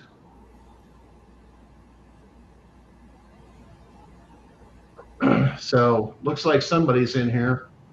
Hey, Dad, and hey, Gunner. Somebody, Ryan W-X7K. Is that one of yours? Darren? Yes, sir. Yes, sir. I'm reading this article. Okay. Somebody just posted in the comments. It said, "Hey, Dad. Hey, Gunner." So. Oh, hello. Yeah, no, I was reading this article. She wrote this letter to the House of Representatives. It's pretty crazy. Yeah. Yeah, it's crazy. She's citing these letters, the disabilities to Section 504 Rehabilitation Act. Yep. It's crazy. Nailing them right to the wall. Yeah. Well, like I said, that's because she's looking at the evidence and things. And once again, we don't always have a constituent that will listen. Have I brought the matters of what's going on in Blount County to, what's his name? The House Rep Tim Burchett. I've been in touch with his office. I've been in touch with a couple of people in the state and this and that. I do have something out to her, waiting on a response from her to see what's going on. But they don't want, most people don't want to touch this because when they face the reality of how bad this is and how corrupt it is, you won't realize, and when we start ripping that evil out through the Constitution, how bad and how deep it got its claws in. And it's going to hurt a lot of feelings. Mm-hmm. And I think a lot of people don't do that. Oh, wait a minute, what's that? It has nothing to do with it. It's government. We can function without state government without a problem. Without a problem. But now you're going to have people turn around and ask, then why do I pay property taxes if all of you, the whole state, turned on me? Oh, yeah. Now you've done this to me you've done it to the people of this state for a decade or so. I now have a solidified reason not to pay taxes. Why? Because you used it to turn on the people. You're unconstitutional. Now, how are you going to deal with that? Because that's one of the questions that may come up with that is constitutional question is whether or not a state is allowed to collect state taxes or property taxes if they were operating a system to, once again, a terrorist organization using our tax dollars and everything else. I'm not going to pay to fund that terrorist organization for paying my state taxes. I mean, think about that. People get together and say, "Now we ain't going to do it." Now what are you going to do? Oh, then other people start getting a voice, and then they turn around and go, "Oh, wait a minute, no, you're only supposed to be dealing with this. You're not supposed to be taxing we the people." Why? Taxation, property taxes, are they legal? No, they're unconstitutional. Either you own your land or your stuff, and to own it is not a privilege. You should own it. But they give you something called a deed that is a whole different document. And Darren, correct me if I'm wrong. A deed is a whole different legal document than ownership papers or a land patent. Mm-hmm. You go down that. Well, Gunnar, I've heard all that. That's that sovereign citizen. No, it's legal. You've had the shenanigans pulled over you because when they pulled you in to get a mortgage, you plugged into that system. And once it's over with and everything else, you own it free and clear. There's no reason to continue to tax it. Why? You're not making payments on anything. Otherwise, when is the taxation? The taxation is supposed to be what? When you buy or sell a house, it's at a flat rate, is it not? Then why am I constantly taxed? Oh, that's for this and that's for that. What happens when those things like the roads are falling apart? Well, it's supposed to be for infrastructure. It's supposed to be for this. There's a conversation that a lot of people here are having. Well, how come our county, because our county fire department is what are called paid volunteers with a few people that are full time? But no, it's not included in your taxes. Why? Because nobody put together a charter in this county. They have a set of rules, but not a charter that would basically say we the people contract with the local government saying this. They just let them have it, and that they've been running it ever since. And when the people figure it out here in Blount County, we need to get together and put together a charter that does term limits, that does this, that does that, that limits they can only have a certain percentage of increase per year, per capita, the whole 9 yards. And once again, the people need to do it. And those in government, once again, don't need to write it, and the people need to vote on it.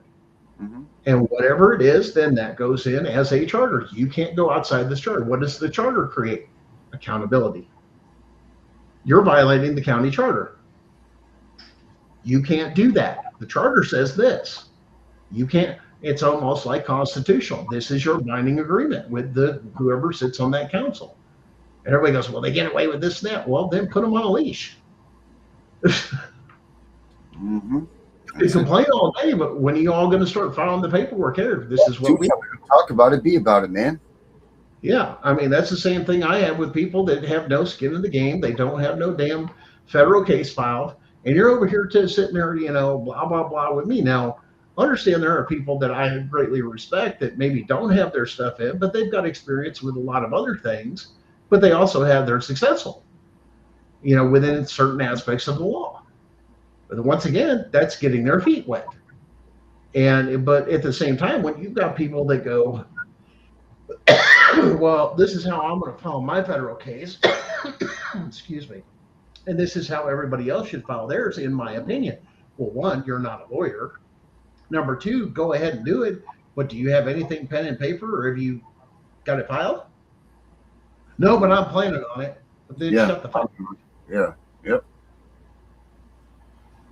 Because you're over here telling me that's not doing case law. Winning my case is not a matter of, and like I said, Darren's looked at it, it's open and closed, it's clear and convincing. You're screwed. Mm-hmm. And as soon as we get a few other rulings on this, which we know how they're going to take and fall, it's not a problem. Mm-hmm. But once again, My case is not like anybody else's case, but since I'm there, I may as well say I have an opportunity. Mm-hmm. Because this has happened to me, this is not happening just to me, it's happening to everybody in the state. Mm-hmm. This is where this is here. This is, and you can attack their policies and procedures. We dealt with that on a different show. You can ask them and make them and file a federal case to make them change their policies, procedures, or codes and statutes if they're unconstitutional, and make them change them or adapt them, and or make sure that they have what federal, that's called federal oversight. In other words, you're going to train all your people with this and that. But like I said, there's more to it, is all I'm telling you guys. There's more to my case than what meets the eye, and you're just getting you've been getting a glimpse of it as we've gone through it, including with retaliation, which Darren knows about it. It's documented in my filing too. I was clearly retaliated against for Mm-hmm. filing last year in 2025, which you guys know if you've watched and kept up with. Well, that case got dismissed. Yes, but criminal action happened. There's a big difference. I wasn't able to do or respond or this or that. Why? There were other things in play at that time. That's in this case now, and all that's documented. And sometimes you have to wait to collect the evidence. This is why we tell you guys record, keep notes, get that paperwork, get everything, and then you have to put the puzzle together for your own case. Mm-hmm. People and know that if something's going wrong, this is how you file and you hold them accountable. But you weren't given these things. We shouldn't need advocates.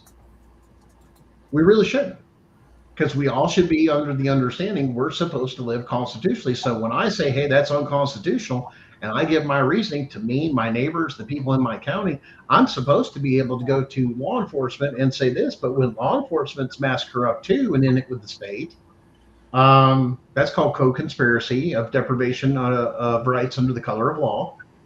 Yeah, you've weaponized the sheriff's department, and once again, they forgot their first commitment, which is what? You were elected by the people to protect the people, including against actors of the state that act unconstitutionally as well as federal. It's a requirement, Mm-hmm. not an option. But until people are educated, until they know what they're talking about, and everybody else, well, this ain't going to do this, ain't. How do you know? Because once again, have you got a federal filing? Have you ever filed a federal case? No, but I'm going to, well, then shut the hell up. I'm going to, once again, I'm not going to listen to people that have never climbed the mountain compared to the person that's climbed the mountain and been successful, or look at other cases that have been successful and how they did it, the way they did it, understanding the process and breaking it down. All the answers are right there. But once again, you're treating federal courts like state courts. And when you come into the federal realm, it's a complete different thing. And yes, they're going to play the game. But when you file certain things, you compel the court to their responsibility because now you know about it. You guys didn't know that, did you?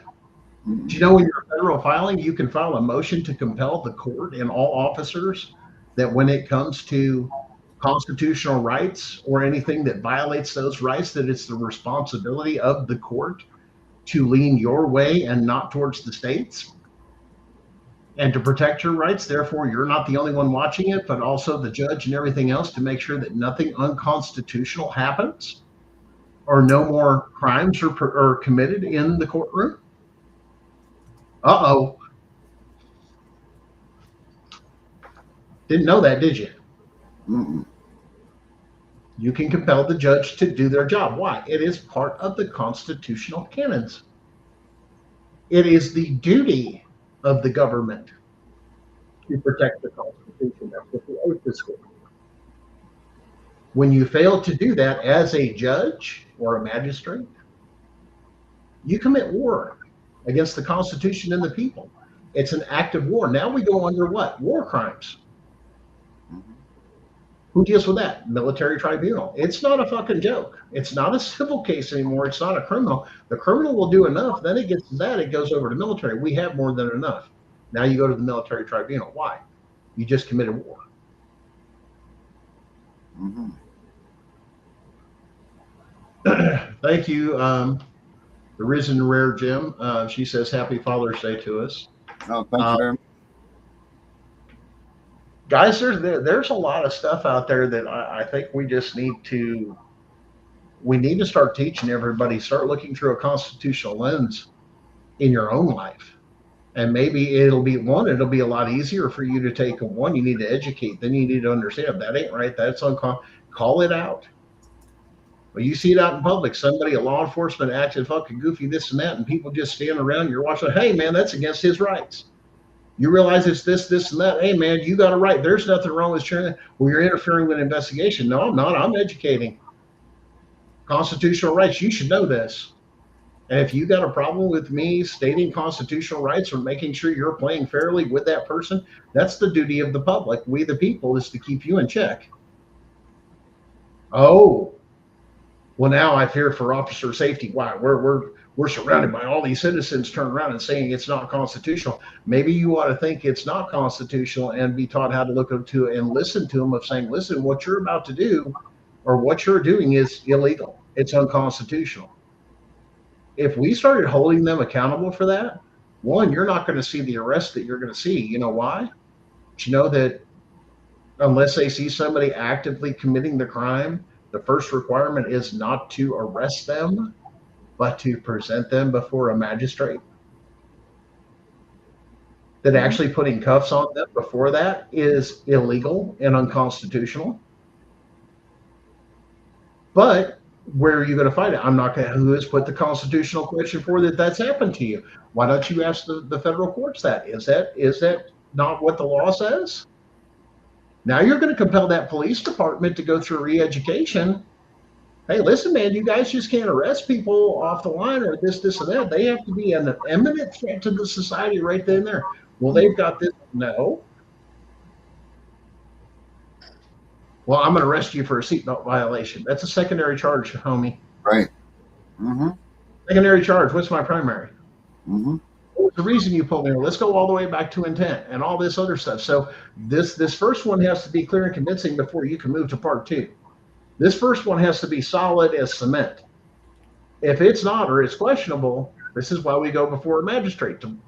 Once again, this is why you guys don't remember. Some of us old timers do, but this is why they had something called night court. Yeah. Oh, that's right. Even officer at like 10, 11 o'clock at night or this or that, they're supposed to have a magistrate on call to go beat on his door and say, hey, man, I got to bring you before the magistrate and take him to his house or a neutral area, have your thing, and whether or not you should be arrested. Mm-hmm. Yes, well, we're not following the Constitution, are we? No, right to jail you go. Yep. It would end the mass corruption and the police power, false power that they seem to have. If you started operating constitutionally, your arrests and everything else and the courts and everything else would go way down. Mm-hmm. Way down. And if people knew how to file, not just within administratively through everything else, but straight to the federal courts, I have a constitutional question. Can this particular person as a contractor or a subcontractor act this way, or do they have to do this and still do and follow my rights? No. Even if they're a subcontractor, they are subject to what? All laws and everything else under the state that say it's right in their contract. Well, then they broke the law here, and here, and then, okay, well, then you're fired, or now they take a hit, their insurance goes up. But once again, they're going to hide that, because if they actually took and put that into where you could complain and get rid of some of these corrupt damn people and everything else, they hide the methods so they can hold on to those people because they make money for them. Mm-hmm. Every time. Most corrupt bastard, what do you do when you finally get caught? You get a damn raise. Mm-hmm. And you get put in the office to train other people to do the same shit. Mm-hmm. Illegal shit. Tell me I'm wrong. Can't do that. Because the evidence is overwhelming to say that's not true. It's not. Mm. And this is where we have to get back to the Constitution and back to what we should. This is why, the people, listen, the power's been given back to us. Washington, D.C. is dead. It's dead. The corporation is not in control. And the power was returned to us. What we do with it, this is where we get into the courts and we start hammering them. Is this constitutional? Is this constitutional? And you get them to stop. And every time they screw up this and that, till they end up in jail. And they're going to have to pay immediately. As soon as people find out that, it goes back to your taxes and all the other things that they've been doing. All of a sudden, they start raising taxes. They're going, no, we're going to replace the damn people. Mm-hmm. We need to fix the problem. Fix the problem. The problem is you're creating too much thing. And this is what they do with corrupt cops. And if you don't get them put on that list, and you guys have got to file to make sure these bastards, especially with crimes against children, I want them on a damn Brady list. They do not need to work in another state or anything else for the rest of their life. They need to go dig a ditch. But we still need ditch diggers. We sure do. Go do something else. It has nothing to do with the damn people, and you shouldn't be serving for so many years to your retirement. Once again, I believe there should be term limits for law enforcement. And once again, educate them well, which may help educate the public, and then rotate them out. They shouldn't be in there for 20, 30 damn years. Give them so much and then cut them back into the workforce. Why? Because that's a cost to the people. That's a tax to the people. And what better way than to turn around and say, hey, here's a retired eye. You've done 4 years of service, or you've done 4 years of this and that. But learn the Constitution. I mean, the amount of reprogramming that these, well, I know the Constitution. Do you know what applies to this? And, here, do you see anything wrong with this video? If you don't, here, let me show you a video that looks like what any officer would do. And I'll show you once again, it's part of my evidence. Here's one that comes in, opens my screen door, beats on my interior screen door. You just went past the first lockable door. Right there's a Fourth Amendment violation. You walked on the side of my house. Now you're illegally searching the curtilage. Then you ran the plate on my vehicle. I've got it all on body cam footage. I have it. Really? When did you get the right to run my plate over there? Because what traffic infraction was done? That's called a search. Now you just confirmed a search. Then you were dumb enough to turn around and say to your partner, like in my case, and I have it on video, what, you didn't go search? Nope, I was going to search the backyard, continue to illegally search without a warrant, the curtilage of my home, but the dogs were back there. Then come back and beat on my door. You were dumb enough to put it on there and act like this is the way it should be. Hell no. You don't have a probable cause to even be here. Well, you need to talk to CPS. You need to go get fucked. Mm-hmm. Now you've used this is intimidation, because once again, you need to talk to somebody. That's giving me completely, do you feel it was a lawful order? No. And once again, you're going to have to do that, because I don't have to talk to anybody. For you to say I have to talk to somebody in here, once again, you have now violated constitutional rights. And when you started with your questions and everything else, you committed another Fourth Amendment. Why? Because you can't question somebody on private property. That's a Fourth Amendment. That's already been ruled on. So when they come in and ask questions like CPS and everything else on there and start asking questions that they have no warrant, and they try to use that information against you, that is a Fourth Amendment violation. It's already been ruled on. You cannot, unless you have a warrant, and then you're more than, and then you still have, once again, this is why you need to read Miranda. You have a right to shut the fuck up. But CPS doesn't do that, and then they use it against her. People need to learn to do this. Where's your warrant? Where's this? And no. Who signed that warrant to come into my house? Well, I got a warrant, I got a court order. This is the one we run into all the time, Darren, and Darren will agree with me. Well, they had a court order from the family court judge to take my children. And then you showed the video where they're in the house. Will they come missing? No. That doesn't mean come into your home. Even though they're going to tell you that, you challenge that in federal court, they will lose every time. A warrant was mandatory. Why? That Article 1 judge has no jurisdiction or authority whatsoever to write any order or sign any damn warrant to enter anybody's damn home. Why? Because the Constitution never gave them that power. Only an Article 3 judge. You better do your homework. So when they do that, that's an illegitimate court order. Now, I'm not telling you what to do, but once you identify that and you make it clear and you've recorded it for yourself, is that judge in Article 1 or Article 3? Well, it doesn't matter. No, you need to understand the difference and articulate, because if not, that's an illegal court order and you're getting ready to commit a felony. Because I know the difference, and I know that judge. Is that a family court judge? Yes, that's Article 1. They do not have the power. What you do when they cross that threshold is completely up to you, but you are protected under your Second Amendment. And it says, yes, you can reduce. What's it say, Darren, about resisting arrest of something unconstitutional? What's the law say? What's the law? They can resist all the way up to. I don't know. I don't have the answer to that. I don't know the exact terms of that. You can resist up to what? I don't know. I don't have that answer. It takes against that officer's life. Say that again. Look it up. You can resist a law enforcement officer if they're doing something illegal or unconstitutional, even if it means the officer's life. That's established case law. It's never been overturned. There's been several rulings in the same way too. You have the right, because it's an abuse of their authority. As soon as they cross the line into unconstitutional, well, what happens? Let's go down the logic trail. You lose your qualified immunity, and you also, technically, you're fired from that badge immediately as soon as you just violated the constitutional right. That means they're no more common than a common criminal breaking into your home, which you have a right under the Constitution to defend your home by any means necessary, including your children. Because what are you going to do? They were here to steal my children. They articulated it very well, and they didn't have the proper paperwork. What happens when they come out and TBI gets involved and you articulate that? Show me the warrant, because there's not one, and there's no wet ink warrant, and still court and everything else. So it says the U.S. Supreme Court has ruled in the Bad Elk versus United States that citizens could use reasonable force to resist an unlawful arrest. However, federal common law and subsequent state legislation have largely eroded or overturned this right.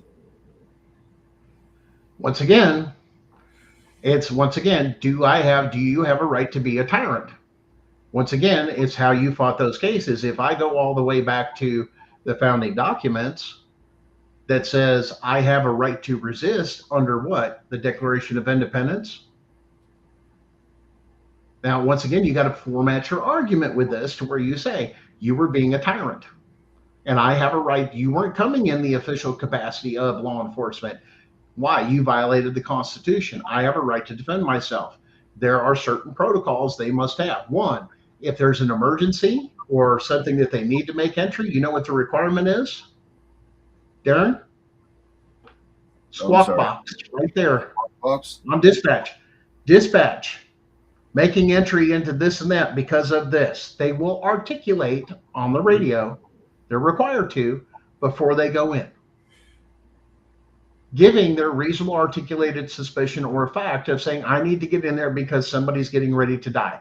Imminent danger. It has to be radioed in. You can subpoena those. Show me where it's at. Where did you radio in that there was imminent danger to somebody? You didn't. That's because there was no imminent danger. It's not justified. You can't make it up afterwards. You have to go, what are your policies and procedures? Radio in. And for backup. That's required. If not, you have to say why it wasn't. Was there a gun to their head? Was there this? I mean, hostage situation, this, that. That's a little bit different. Once again, you're obviously not dealing with that. That's not what happened. Let's look within the context and the purview. Did it not? Even if it means turn around, you're now a criminal. People say, well, you can't this and that. They don't have their job. There's no immunity. This is why it strips them of that. But you got to articulate that in your filing. It's now a constitutional rights violation. Why? Because they were being tyrants. They violated the Constitution and broke into my home. Are you telling me that they're covered? Please tell me that they're making this a viable entry. Then you need to provide what? A reasonable articulated fact that they came in. Where's the radio transmission? When you start asking those questions, they're going to freak the hell out. Because now they know. This is your requirement. This is here. This is here. Now, did this happen in your county? Yes. That means I'm going to require a what? Change of venue. You can't hear the case here. Why? Because of bias. Uh-oh. You can't do this. Now we're going to go to why this needs to be what? Change of jurisdiction. Why? This is now a federal matter because it's a Fourth Amendment matter. Does a lower court have jurisdiction on it? Absolutely not. When you can articulate this is on a Fourth Amendment issue, which we need to have answered. And you can promote it that way with that and follow it up with a civil suit and file it that particular way. Now, here you go. Well, we're going to do this and that. Well, now you're looking at it illegally imprison me. You may not like the fact that one of your own wasn't trained and got themselves in trouble. But when you violate the Constitution and you reach towards children, that becomes a what? Plausible threat for the homeowner. And when it comes down to constitutional rights versus the state, it's a requirement under their canons. You have to rule on behalf of the people every time. You don't believe me? Go look it up. It'll say the same thing, and you'll be, holy crap, he's right. Because they're not going to cover the insurance that you broke in. Where's your warrant? Where's your probable cause? You're going to make this justifiable. Then you have to meet these requirements that your code says must be required for imminent danger. Is it there? No. Now we got a problem. Now you're looking at illegal entry, abuse of power. That's deprivation of rights under the color of law. You came in under the color of law saying that there was this, that you didn't like what was happening, or you got on a fucking high horse. This is where you need to teach your officers, you better respect those constitutional rights. Why? It could get you in a whole lot of trouble and you may lose your life.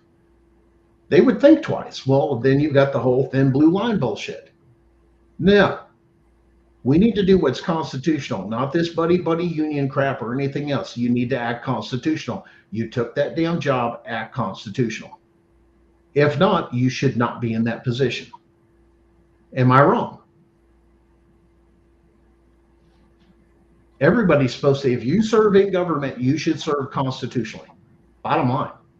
If you don't, within what you're doing and everything else, well, then you're not qualified for the job. It's just that simple. But people have got to understand, and there's cases come through. Did you come through? Yeah, they lost their immunity. As soon as you do that, your immunity's gone. What happens when you, once again, violate the Constitution, a constitutional right, and it says that for an officer? Right there, the sheriff's department or the city police, they're going to drop you like a fucking bad habit. Your protection's not gone. You were fired when you committed the crime.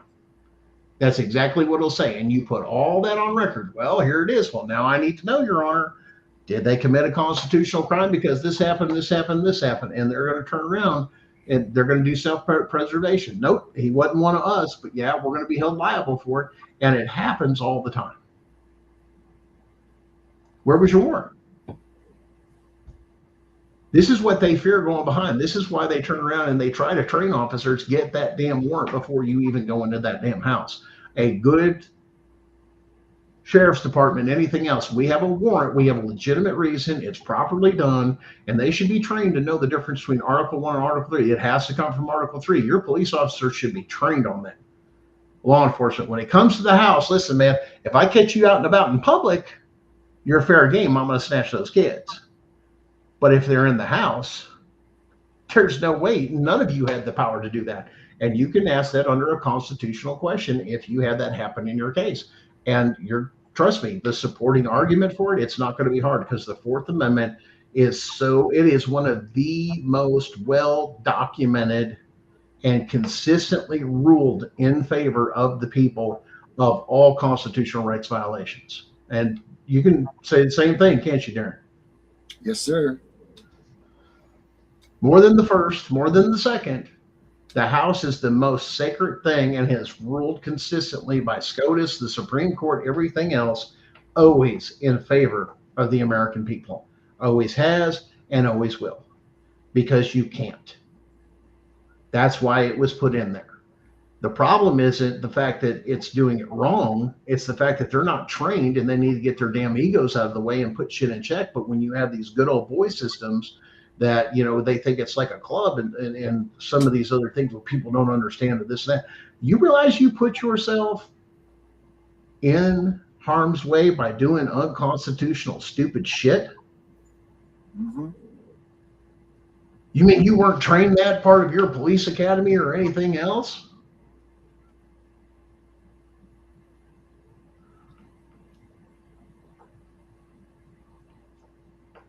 Well, once again, where am I's? I believe that's there, created there. Thank you for the Father's Day. But if nobody listens or cares, they won't, because it's profitable for the state. 1983, if you catch the earlier part of the show. And by the way, guys, if you miss any of the shows, you can always go back on YouTube and watch past shows live. You can also check it out on Spotify. I'm on Spotify. This show is, after it's done, I take the audio recordings and I put it to the Gunning for CPS Spotify. So if you guys are on Spotify, go like that. And you can listen to the audios of all these that we've had put up there thus far. But we're trying to keep up with that and other platforms. And yes, TikTok world. Hello, TikTok world. From my understanding, we are live on TikTok. We finally got back on that thing. That was, man, that was a hell of a headache, wasn't it, Darren? I mean, after so many years and then getting all that stuff on and then finally getting back. I mean, it's, I already had a few things up until I come up with the press credentials, and then all of a sudden they're like, "Oh, well, we didn't know." It's like, yeah, you can't do that, man. You're not going to get me for that.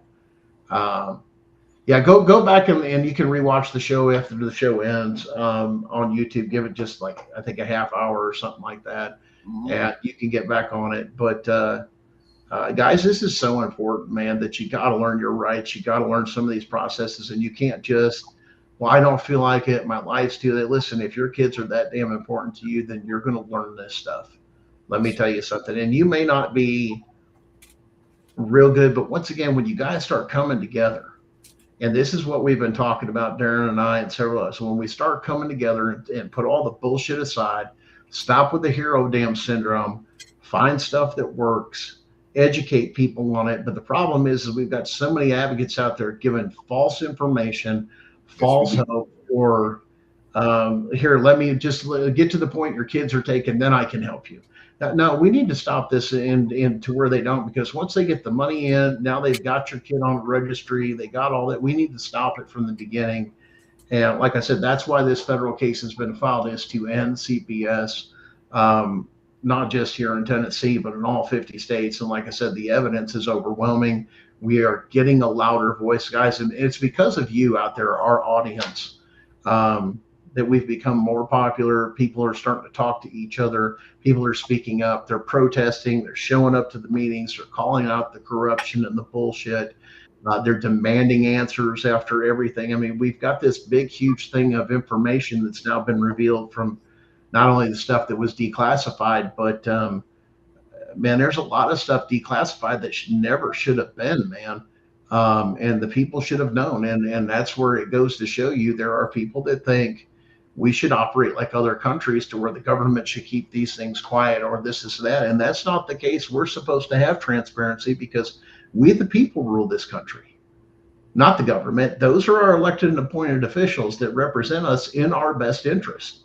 But when you start voting and you start going such as lobbies or this or that, and not the people that you represent, you've committed an act of treason, in my opinion, because you don't represent the people. And with these kids being taken all over the place, or now they're getting even bolder again, Darren, going back onto the tribal lands and stealing more tribal kids again. This is ridiculous. How the tribal police are not sitting at the damn borders waiting on these bastards, saying, you can't come in here. And if you come in here, you're like in another country. We will. And they start arresting them. What are you doing? Right, this? They came on our land. Our treaty. As soon as they started coming on here, we started arresting them. It will stop. It will stop. But you've got to get together with your people and stand together. And they've divided us for so damn long over bullshit, over feelings. I mean, you guys watched the video where, I can express my constitutional rights, but how dare you do it? It's not the way this country's set up, man. You best get your head out your damn ass, just as clear as day, and realize, look through it a constitutional lens. What happens and good for you is good for the gander. That's just the way it goes. It's not one party over another. This is not socialism.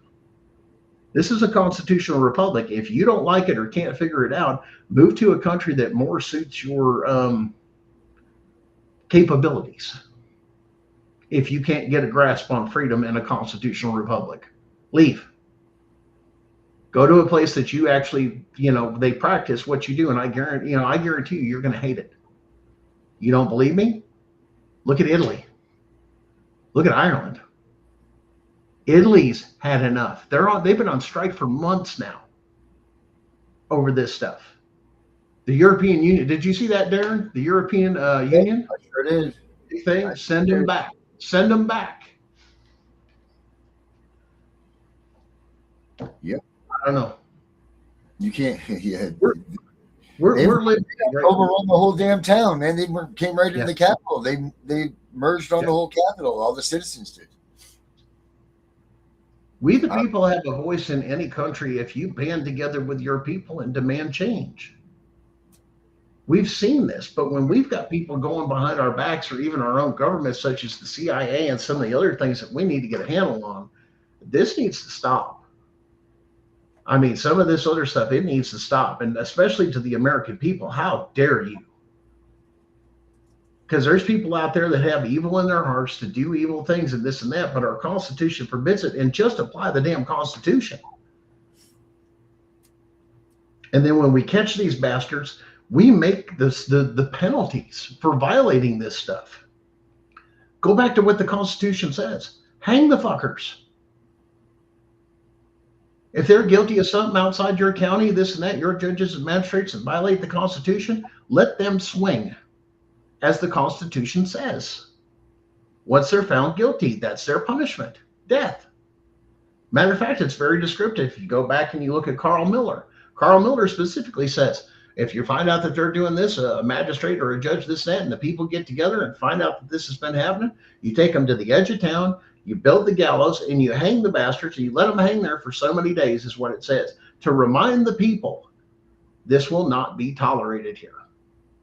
This is what we do to corruption. It costs you your life. There's consequences for your actions. So be careful. And this would maybe taken and well, that's intimidating. They should be scared if you're not doing the right damn thing. Because if the people fear the government, you don't have a constitutional republic. When the government fears the people, we have a constitutional republic. We run this shit. You don't have any powers unless we, the people, delegate it to you. You need to get it through your head. This has got to stop. Well, if you did that, you could do away with 90% of the stuff and I would live just happily as could be. Because you realize the people, if they just come together as a community and say, hey, we need our roads fixed or this done, we need so much money and everybody has to pitch in to fix the roads. Okay, we'll contract with a company. We'll pay for this to get done, and then next we'll do this, and next, and you do a long-term contract where everybody gets their stuff done. But you're not going to get that. But the first thing that they want is what? Tear down other things or open fields to put up what? New construction, because it's easy tax money, because it's being built and done to a modern and new level. And they have to meet those standards while the rest of the infrastructure suffers. And it's time and time again. This is not nothing. This is not anything new. This has been going on for decades. As you turn around and look at how our country has grown. Small towns become bigger towns. Some become even bigger towns. I mean, and then you get some like, you get places like Chicago that has several different suburbs. Well, they're all Chicago. They're just a different suburb. But they all make sure that you pay that city tax, so they get their money, right? Mm-hmm. Because you're part of this. It's a tax rate. It's a game, but it's what we allow. Well, if they're going to do this, how are they going to jail all of you? You realize it only took 3% to cause the American Revolution. 3% of the population. Imagine if you just had 40%, 30%, or you had that. You're going to get shit done. But this crap with hero syndrome amongst some of these people that being here, listen, man, be honest, be true. Stop with this bullshit. Stop trying to, look at me type fucking syndrome that some of these people have got. I'm so sick of it. I don't care. I hate that I'm in this spot. I want you guys to know that I hate that I have to come out and do this. Because I would much rather live a peaceful, quiet damn life than be out here doing this stuff. But I know it's necessary. Yes, sir. But at the same time, you've got people out there that do this for their shits and giggles because it's the only thing that they have in their life that makes them feel worth doing something. And I'm sorry that is for you. I wish there was more to your life than that. I wish you would find a hobby or something else to do. Go crocheting, plant a garden. I don't know. But this thing of hero syndrome, don't let somebody else get the praise because I want to be involved in it and all this other crap, or I want to be on this and on this. You got to understand, man, there are some things that are beyond your comprehension that you want to be a part of. You don't have the mental capability of even having a conversation with. It's out of your realm. And no, it's not an insult. It's just reality. It's a fact. That's why we do what we do to try and educate so you guys don't fall behind. You guys understand some of these things. But when you get a mixed message from some of these other people or people trying to discredit you or pull the games that they turn around and do and go, I challenge anybody, go look it up. Because if not, I'll show it to you. I'll give you the whole path. Look here. Now add some common sense. Duh. Well, that doesn't, no, that's why it was called common law, because it was common sense. Use some common sense. Let me draw you a map like you're a 5-year-old. I can do that. Understanding you're lacking knowledge doesn't mean that you're just stupid. It just means you lack the information. Get the information, learn something different, learn another way. And when you realize your life would have been a whole lot better if somebody would have taught you your rights and how to do some things even at a younger age, they wouldn't get away with the shit that they're getting away with now. Am I wrong? This is why educating you guys on your constitutional rights is so important, because if you really knew what you knew and what you were capable of, it would scare the shit out of these family courts and this CPS workers. I'm telling you straight away, especially CPS workers that come in, have no warrant or nothing, and bust through, and I have to do an investigation. Well, a couple of them end up popping off. Somebody uses their Second Amendment. Once again, we don't encourage violence or anything like that. But if somebody so chooses to do that, they're constitutionally sound. Where's your warrant? There's case law say you ain't supposed to, and now you're reaching after my kids. That is called a threat, a plausible threat, especially when you articulate right there. She says, I'm here for the children. That is the worst thing you could say, entering a home, let alone with no damn warrant, and to educate these caseworkers. You realize that could get you killed? I bet you think twice as soon as some people in your district or in your county getting shot and killed and nobody going after them. Well, they're working. There wasn't a warrant, because the first thing they're crying is no warrant. Illegal entry. Come reaching after my kids with no warrant. They don't have the thing. You can't get past the Constitution. Here's the case law. Case law on Fourth Amendment. Does CPS workers have to have a warrant? Yes, absolutely. White versus Pierce County is just one case, but it's a recent one. Now what? You're screwed. Now what do you got? Dead people and somebody doing the right thing. And now they're going to come behind. Not only have they, repelled borders and defended their home, they're going to turn around and sue everybody because that worker wasn't properly trained. Add an insult to injury. Oh no, I'm going to hit you with a civil suit under that Fourth Amendment violation that caused me to do that. But as soon as they reach for my children, that's a plausible threat. Somebody breaks into your house and what's the difference between a state worker and some stranger crackhead coming in, breaking into your house and reaching for your children, saying, I'm here to take your children. And there's no legal binding document or anything else. There's no difference between the two under the law, under the Constitution. You don't have the authority. The state cannot give away constitutional rights. They can't do it. And once again, if it was somebody was imminent harm or anything else, you better hope you can prove it, but it's going to be hard to prove if you're sitting on the floor. People need to understand, and I'm not saying this to promote it, but if you understood your constitutional rights, and they understand that if you come on here and you ain't got your ducks in a row with anything else, you better do it professionally and everything else. If not, we got problems. And in case you guys didn't know, Tennessee just passed a law that also, for that protection of the Second Amendment, goes to your curtilage and your property now.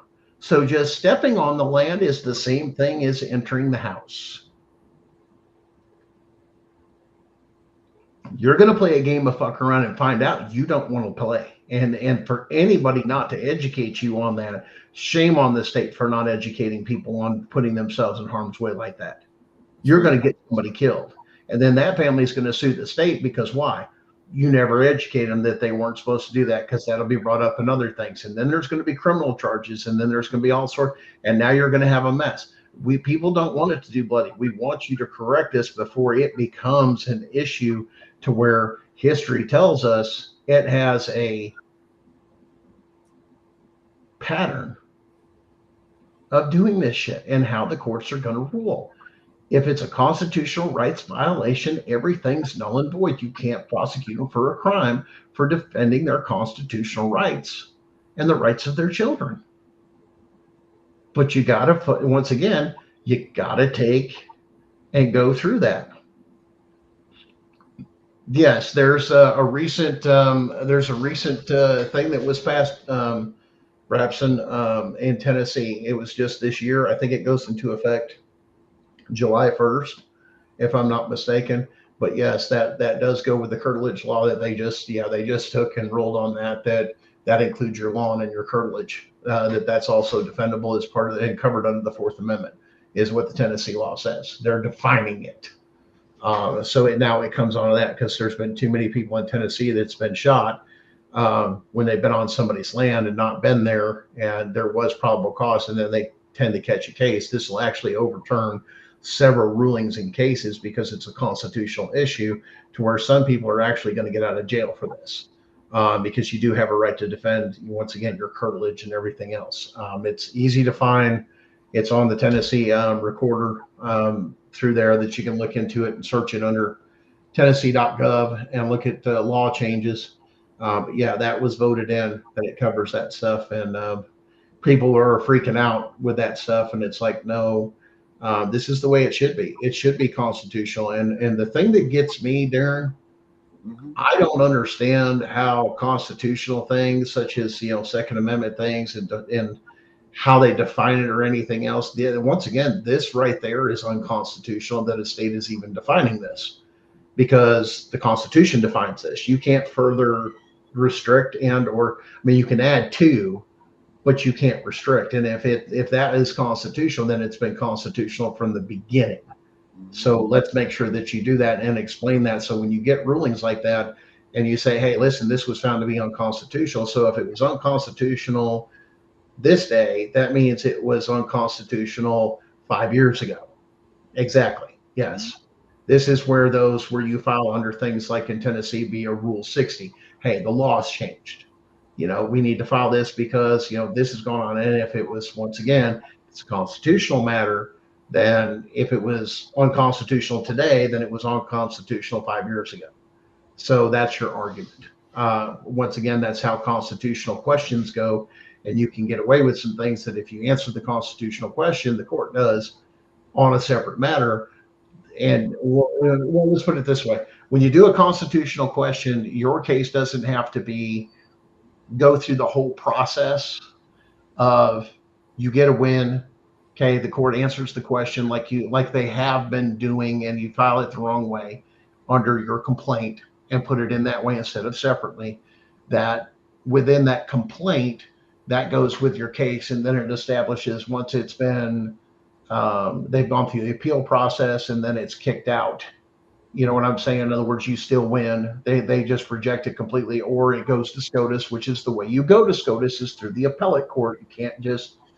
The only people that get direct access to SCOTUS is the president and Congress when they have questions. Okay, let's make that clear. You and we have to go through the process. That's just the way the ruling goes. We would see the Chief Justice before we would see SCOTUS. Is that correct, Darren? I believe that you are correct about that. Yes. Yeah. So you can escalate a question in the lower courts, and they can consult or have the Chief Justice take over jurisdiction of it because it's so pertinent that the judge can say, I'm not going to answer this question. I'm going to defer to the Chief Justice, which is what is the Chief Justice going to do? It's a member of SCOTUS. They're elected for a certain period of time. The Chief Justice then takes and confers with SCOTUS and says, is this constitutional? They're not the absolute this, that. They're going to go to, and they can legally do that because they have no interest in the case at the time. They can go and ask, hey, can, this and that ruling, it's going to be hard for them to overturn that. But with the constitutional questions filed separately as multiple cases, we'll say, and you squashed them together, you filed it separately, that constitutional question, it automatically applies to all 50 states once it's answered.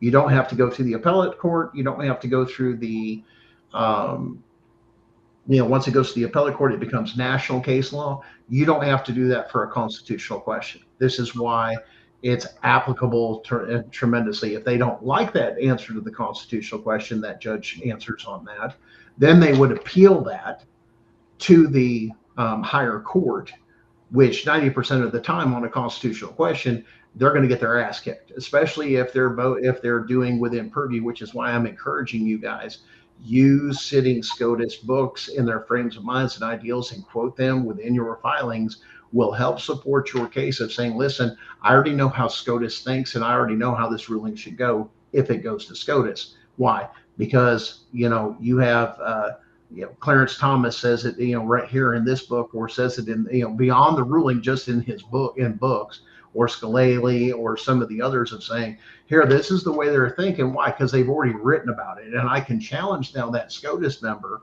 of saying, I already know, how are you going to take and reverse your decision that you published in this book? This is supposed to be your frame of mind.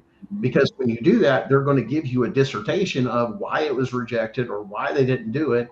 And it will back it up with those things. Yes, we agree with that. And to have a SCOTUS member against a SCOTUS member on some things, especially constitutional rights, things like Fourth Amendment and constitutional matters, they very rarely. So you guys have got to understand that, but you've got to do, once again, you don't know how to file that. We're educating on that. But once again, these are some of the things they don't teach you. They're not going to tell you. And I guarantee you one thing, the damn lawyer sure as hell ain't going to take this methodology when they go to file this shit. They avoid this shit like the plague. This is why I couldn't find a federal attorney. That I had several look at my case all across the nation. And the one that took, he goes, you got a hell of a case, but I'm going to have to charge you like $100,000 and this and that as a retainer to do it. I'm like, dude, you done lost your damn mind. This is constitutional rights. You should take it on a contingency, if anything. And I said, you're going to eat up most of the money anyway, because you're going to want 40% or 60%, whatever the percentages are that are allowable. You're going to push for the maximum. I'm not going to do that. I can argue this damn case. This is common sense. And you should know this. And how dare you charge something for doing the right thing to correct this nation? That's an insult to me. This is where we say a lot of people favor the bar, because you got to understand, when they go burning ground like that, they're going to have trouble in every other courtroom they ever do. So now you may be their last paycheck. This is why we have certain lawyers that are well known for taking high profile cases to do things like the Johnny Cochrans, or what are some of the others of, Darren, big name attorneys. What's the guy that passed away there? The white guy. He was on that OJ crew too. Oh God, what was his name? Shit, brain cramp. Yeah. Well, anyway, you guys get what we're talking about is when you do these cases, you're going to get a reputation for something, and you're going to stand for what was right. And now this makes them a high profile lawyer, or they go as senior partner, or they start their own damn law firm and they do this, and this is all they do. And everybody works under that particular lawyer going after cases, or that firm just specializes in going after these high profile or this or that cases. It's well known. New York's got its own, Chicago's got its own, Los Angeles has its own, best of the best, depends on where you're at and what you're dealing with. But these guys are not cheap, and they know this, because they know when they burn that bridge, they know they're going to war with their own people, and they push the envelope. Do they do it all the way? Very rarely. There are some, don't get me wrong, that do challenge things, put in the constitutional question. Alan Dershowitz, he's one of them. Alan Dershowitz. Yeah. I mean, you've got a lot of them. And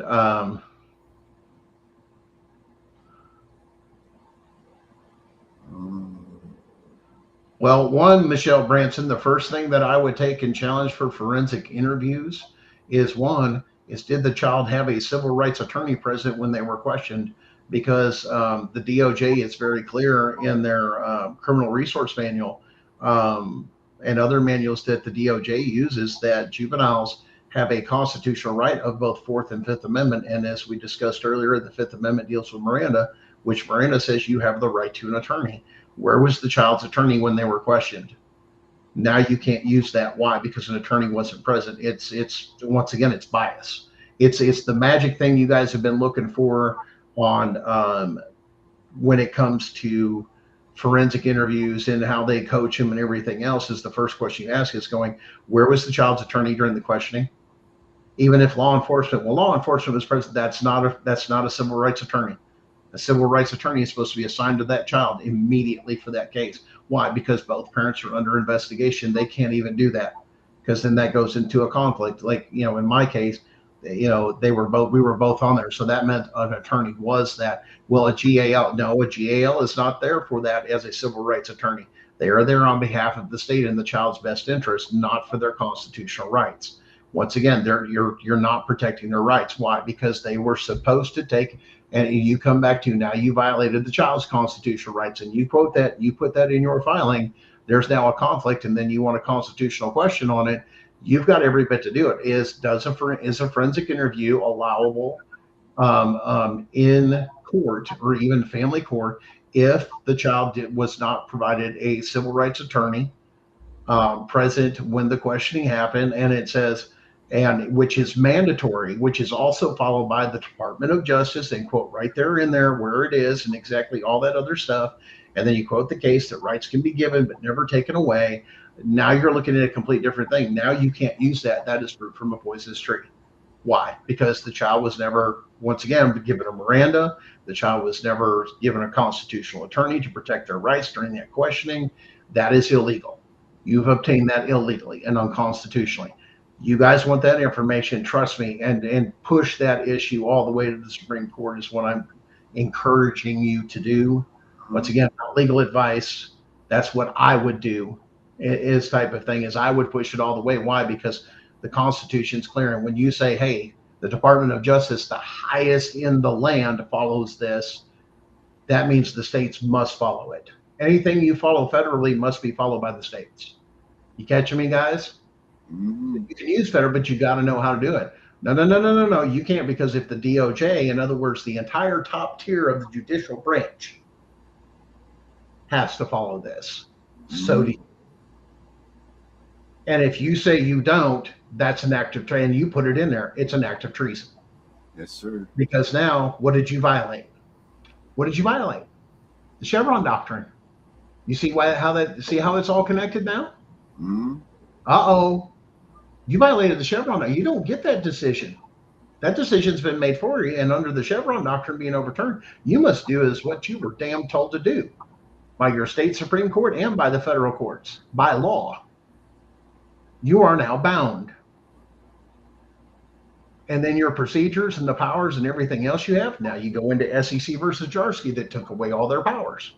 You want to find me in contempt? Where's my jury? Under SEC versus Jarsky, that was defined for you. You better follow that federal ruling, and you should have known that. Matter of fact, you should have had a class on that, a continued education credit on that decision. These are the powers you do and don't have anymore. You don't have this anymore. And you don't have this. You're supposed to what? Keep up on it. Failure for your judge or magistrate at a local level to keep up on that is called gross negligence. Yes, you can sue them for that. And it's a violation of what? Their judicial canons. So now you put this all in the federal. This is what they violated state, like a criminal report is what you're filling out. Here's the exhibits to prove what I'm saying.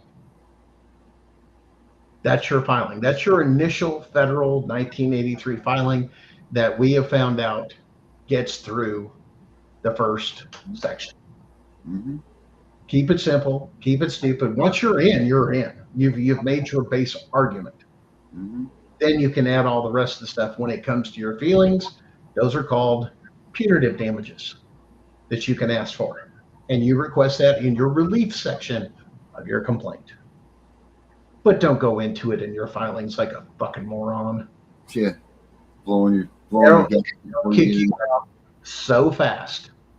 so fast. I mean, it's not even funny. This is the first thing they do. As soon as feelings are in there, I can go through, and then you look at how it was rejected or why they said it was rejected. Every single damn time goes right to the section. I tell you, right there, you got feelings in number 5. Mhm. That's what you got kicked out, and that's exactly what they're pointing out. What does this have to do with this, or what this is? You went down the feeling trail, not the fact trail. Yeah, you're not writing a book. You're writing facts. Yes, structure.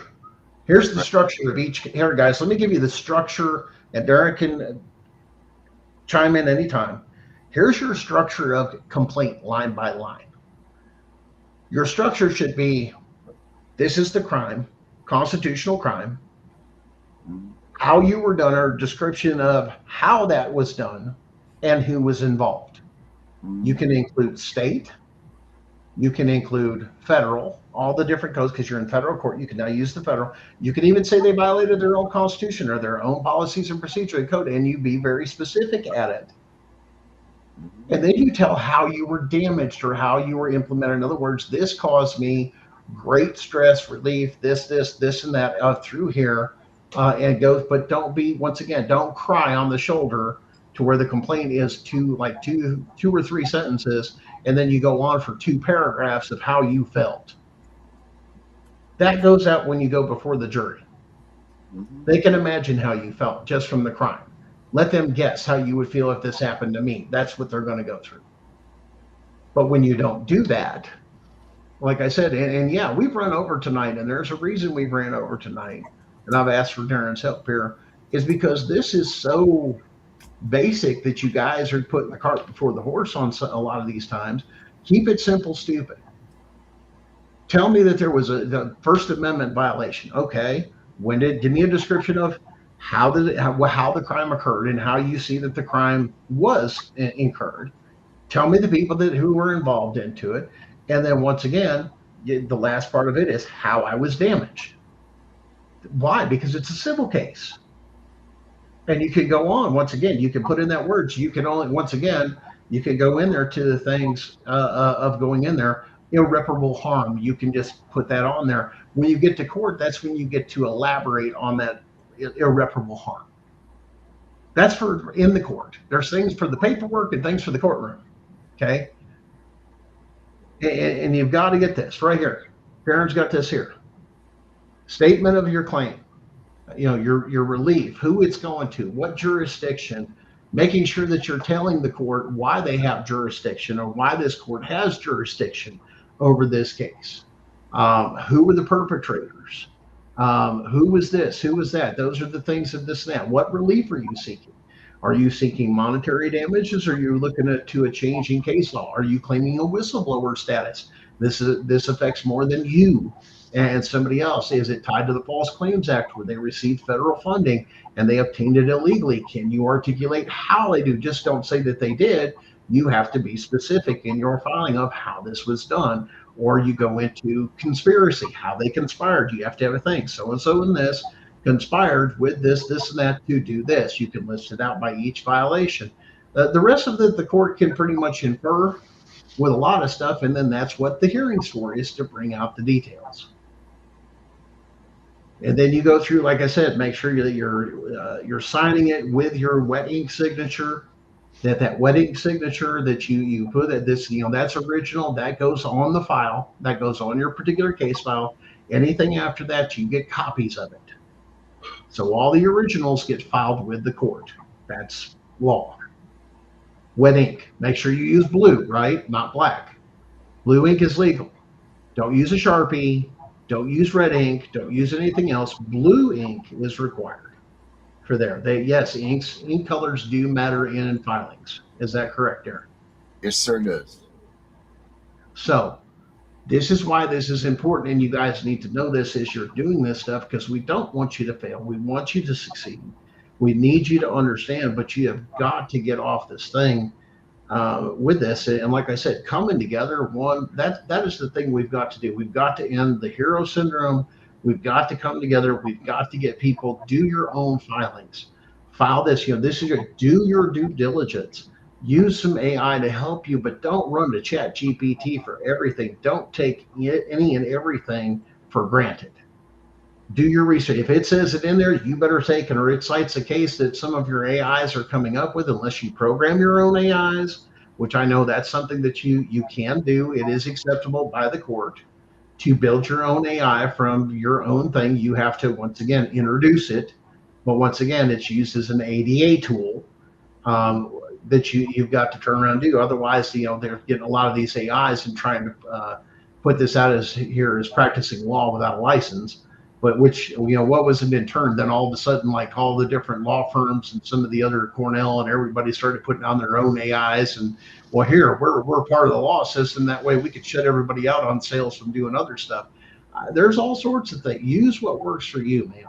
There's a lot of resources. Use multiple facets. Once again, as the old timers used to say, don't put all your eggs in one basket. Use more than one AI. Bounce it back and forth with stuff. And it's funny because I've seen people propose stuff to me, and I go, "You did that with ChatGPT, didn't you?" And they're like, "Well, yeah. How do you know?" Why? Because I know the coding indexes. I can tell right away. Well, how do you know? Because there's certain telltale things in AIs that if it's done and you're just copying and pasting stuff, they know exactly what it is. And these programs that these courts are putting out will pick it up. Trust me. I've already looked into all that too, and I know Darren has as well. It's like you can't use this. And you guys using that Chat GPT, it is not meant for that stuff. It's garbage. It is. Let's put it this way: it's like put out by the system for the system. It's not going to dive deep into Jack. It's just not.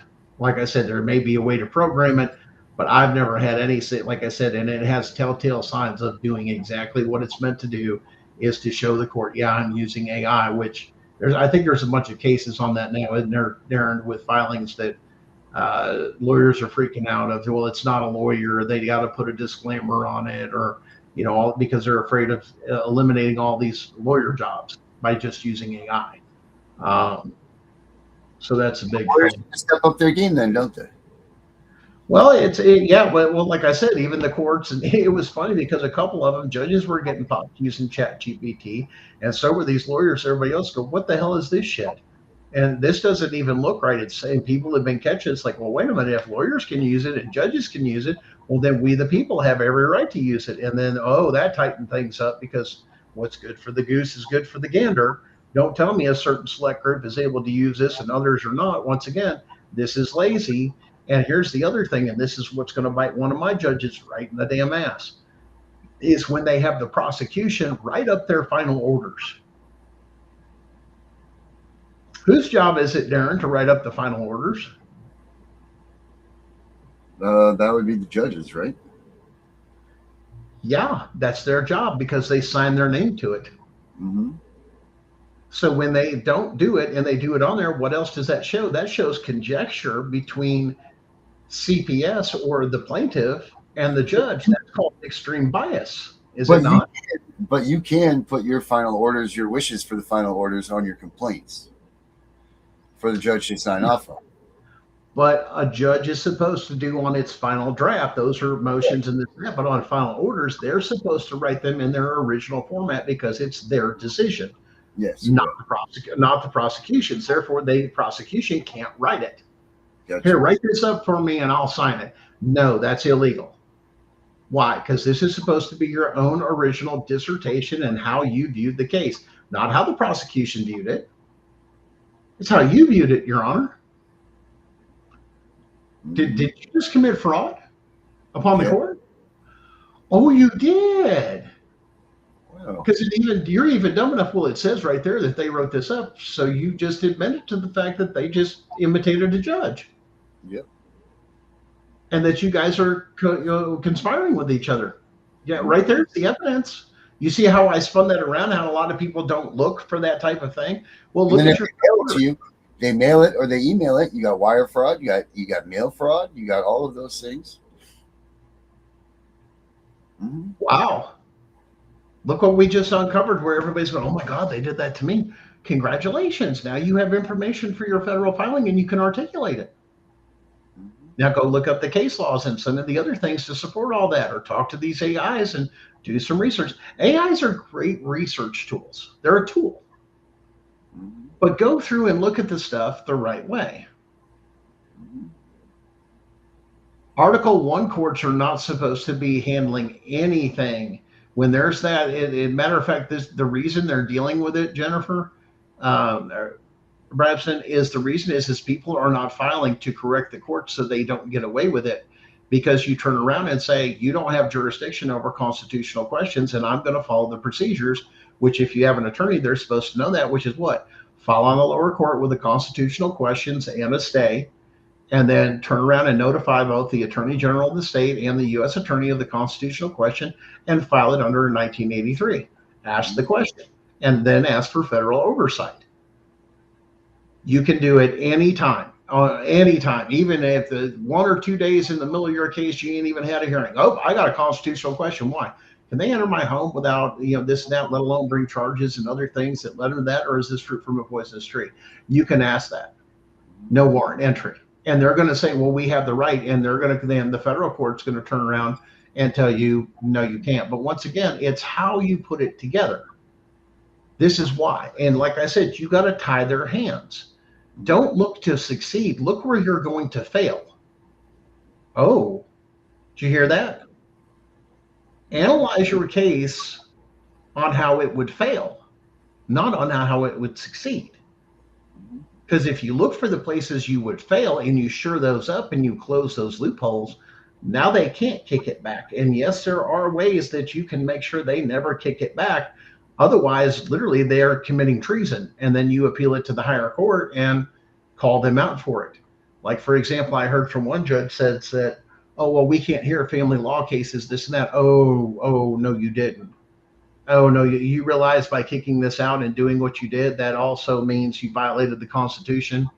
And you can, and if you know where to quote and everything else and go through and go, now follow the constitutional canons, whether or not you're going to kick this back because it's family law, it doesn't work that way because it's versus the state. You have to hear it. Article 1, Article 3, Section 2, Clause 2 specifically says this is a case in the state. It's supposed to be in your court. Matter of fact, you have original jurisdiction.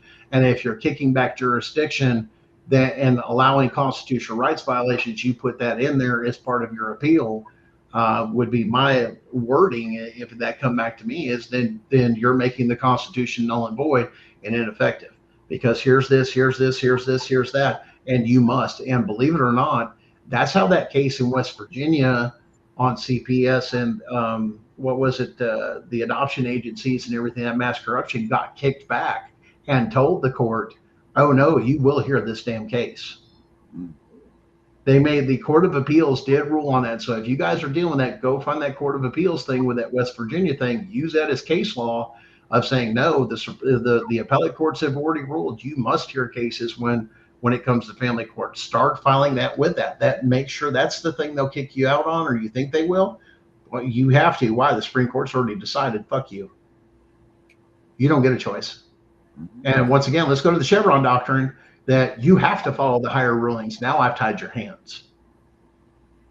You see what I'm saying, guys? You have to get this on paper and let the court know you know what you're talking about, and these are the damn rules, and these are the things you must follow. And when you don't, you are warring against the con. And then you put it right there in black and white. If you do not do this, it is a violation of oath to follow the Constitution, and it says what it says, it means what it says, and you're not doing that of here and there, that it says that that's an act of treason, and you let the court know, I'm not fucking playing. You guys go in there with no authority. There's a big difference. Everybody says, well, how do you do that? I go, you go in with authority. You let them know, you know what your place is in this country and this and that. And, well, that's state, national. And no, it's constitutionality and it's absolute. And yes, a lot of state nationals touch on a lot of constitutional things. But once again, do I think everybody has it right? I think some people have got certain aspects of things right, which is why I've promoted them like April and June when it comes to understanding how to unplug from the commercial system and be a federal citizen, unplug from Social Security, unplug from the IRS, and having the right forms, to actually having a plate that you can go through the DOT, yes, the Federal Department of Transportation, and get a tag. And then when you go through your license done, you go to a passport. You go to a passport, there's a thing on there, do not detain. You can check the box and walk you through that stuff. They can't detain you unless they have a crime. In other words, that bullshit, you can piss off. I'm not under your jurisdiction. Do not detain. You know what that means? You know what that means in law enforcement? Don't fuck with. Don't stop. Right. If that's on there, they can't. Mm-hmm. They get in deep shit federally. See where that says do not detain and you've detained me and you don't have a crime, like some I've killed somebody. If not, you're not to detain me at all. Mm-hmm. There is no you're detained. Nope, you can't continue on. It means leave me the fuck alone. That's on my federal passport. And yes, there's a place on it and they'll walk you through it. Has they been successful? Yes, they stand up for it every day to where they've turned their whole town around. Law enforcement don't mess with those people. Why? They don't have jurisdiction. Right. They've stood up and they've been successful. And like I said, there's lots of places that are doing. There's several people that have won cases. But once again, these are people that know how to have conversations, articulations, and have those arguments in courts to where they can defend their position, not just shuffle a bunch of paper. And I've told people several times. I says, you do really good on paper, or I can help you on paper, but once you get into the fucking courtroom, you could fuck everything up by just opening your damn mouth. Right. Other than saying, Your Honor, I filed my paperwork and I expect it to be addressed. Other than that, I'm not saying a damn thing in the courtroom. I'm not agreeing to anything. I object to everything that you're going to try and do and this and that.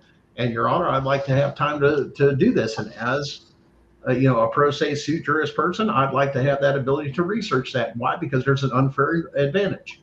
You can't hold me to the same thing as that. Why? Because they do this for a profession. I do not. And we're supposed to have equal rights under the law. So how can there be equal rights when you stack the deck on the other side? Let alone you want to get into jurisdiction? Wait a minute. Isn't the plaintiff a representative of the state? How do you even have jurisdiction, Your Honor? Start asking that. Yeah. No, that's unconstitutional. Well, wait a minute. What's it? It says right there. It says all cases. There's no subsection for family court or this, that. It says all.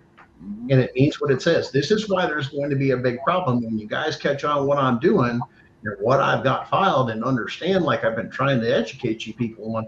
You need to get behind as this case progresses because it affects every single one of you. Because if that means if CPS was the plaintiff and came against you, this ruling would make every single one of those orders for every state across the nation void. Void ab initio, as Darren would say. What does void ab initio mean? Done from the beginning. Eliminate it all. Get rid of it. Doesn't make sense. It was never happening. It's null and void, is what the Constitution says. All the way back to the point that happens. Now, what does it mean? Well, that's what old Gunner's trying to tell you. It means any money they've collected under the False Claims Act that I filed under the status and the Whistleblower Act, every single dime they have received under Title IV on those cases especially, which they'll have to go through every case, they'll have to repay every bit of that damn money. And it means a criminal act for everybody involved for conspiracy, including the caseworker, including the supervisor, including the judge or the magistrate, including all the attorneys that stood there in the courtroom. Why didn't you throw this out? Because you never should have heard the case. Your lawyer you paid. Yes, they may have an issue. Why? Because you're going to have to pay them back that money because you should have filed. Why? Because now you were ineffective counsel. You should have brought this up and knew that this court never had jurisdiction. You have a license that says you should, which now becomes a question across the state. The Tennessee Bar Association, hey, dumbasses, how come I caught it and you never did? Oh, wait, because you made financial incentives. Now we got a problem. This is why they hate me so much. Darren will tell you, They hate me. But they're so scared to come out because I'm speaking out what I'm saying and educating you to where, oh shit, he's right. When you realize we get this ruling, you know what this means? You go get your kids back, even if it means by force. Did you hear me? Mm-hmm. When you get this ruling and that is void, it means you go get your kids. Your kids were kidnapped from you. Go get your children right away. Even by force. Why? Because it's all null and void during this or in that. Tell me where my fucking kid is. Mm-hmm. Why? Facts. If not, we're coming to lynch you. You're going to have lynch mobs. This is why, yes, it comes under national security. And yes, the president probably will be involved. And once this hearing comes out, he's going to have to go public and do something, because now, if not, the people will meet the streets when they realize their children were kidnapped. And I will say, from the movement I'm seeing, that people are waking up, that yes, even veterans and everything else are ready to gear up and go to war over this. It's not a joke. Mm-mm. And you're talking about, well, you're talking about insurrection. No, I'm talking about doing what the Declaration of Independence says. It is wrong. It is tyrannical. And now we have brought our petitions before the court. And now we must correct it within this system. And I pray it's done as peacefully as possible and those held accountable accordingly. But do I think that I'm hoping for it. Do I think some people won't take it that way? Yeah. Mm-hmm. I think people are going to end up, there's going to be an uprising, just like what we're seeing in other things. But here's the thing, people will take over that and they will cast off their local government and their state. And what's going to end up happening? Well, right there, they're going to shake off the bonds of tyranny by one means, and it's one of it. Every bit of it is constitutional. It is not an insurrection. It is a correction, which is why we filed the way we filed. Because as soon as you guys figure this stuff out, you're going to figure out you've got a right. We've got trouble. We've got big problems, and it goes beyond the Epstein stuff. But guys, thanks for joining us. It's getting late, and I appreciate Darren popping in here. I'm going to put him backstage, and I'll talk to him afterwards. Guys, we're just going to close this up, and I know I don't have the rights to this or anything else, but in celebration of Father's Day, we're gonna close this just a little bit different. We're gonna bring this up here. Let's see if the background will act straight. Oh, there we go. But guys, I'm gonna leave you with this. Let's go to this one here. I'm gonna leave you with this from a song that, once again for Father's Day. Guys, keep fighting for your kids. Try fighting for your marriage or anything else you can. And I understand CPS is tearing marriages apart left and right. Trust me. Because, like I said, it's tore everything else. They have to do what's best for them and their kids. And it's ripped, like I said, my family apart and my marriage apart and everything else. So, like I said, they've still got her kids kidnapped. And no, she's not part of this case because they have her kids currently kidnapped. And like I said, recommendations of other people that went through and here, do this, here, do that, instead of stand. Some people are not meant to stand during this, man. It's going to take some strong people to stand up. And there's a lot of people that just don't have the back or the knees for this. And I'm doing it after having a heart attack, the other day, and still here with you guys, even on Father's Day. And I did enjoy some time with my children. But you guys just, let's close out with this here. And we give you a lot of love and support. Don't forget to go out there and share everything. And like I said, I'll upload this show to Spotify and on other channels. And if you don't, once again, I'm on TikTok, I'm on Facebook, gunning for the number 4 CPS. If you missed this show or you're chiming in late, you can always go back to YouTube in a day or two and watch the episode that you supposedly missed. If not, you can check it out on Spotify, as we do an audio only there. But I want to thank you guys once again for doing the right thing, standing up, stay strong, love on each other, take some time for yourself. Man, this is a long-term battle, but hopefully we're on the backside of it. And once again, the reckoning's here, but man, it's coming to high cost, guys. But be strong, love on each other. So I'm going to close you out with this here tonight, and happy Father's Day to all of you out there. Much love. To everybody, and keep fighting and encourage others to keep fighting, keep them educated, keep them knowledge, keep pointing them here, man, because the quicker and the faster we can grow, especially our weekly shows, especially being on TikTok, man. You guys had great social media platform. I'm glad we were able to do that. And there's a lot of people we're sharing. We're on Twitch. We're on, I don't even know some of the other channels, but a lot of those media outlets for, we're international too. And this is protected by the First Amendment, as I am press. a member of IFPO. I am an international freelance journalist. But let's see if we can't close this out right here. And I'm going to leave you guys with this. Much love to you guys, and just stay strong, and all the fathers, even though you're hurting and everything else. Guys, let's just band together, support each other, and lift each other up. But today, especially, guys, it's rough. I can't hide myself. I don't expect you to understand.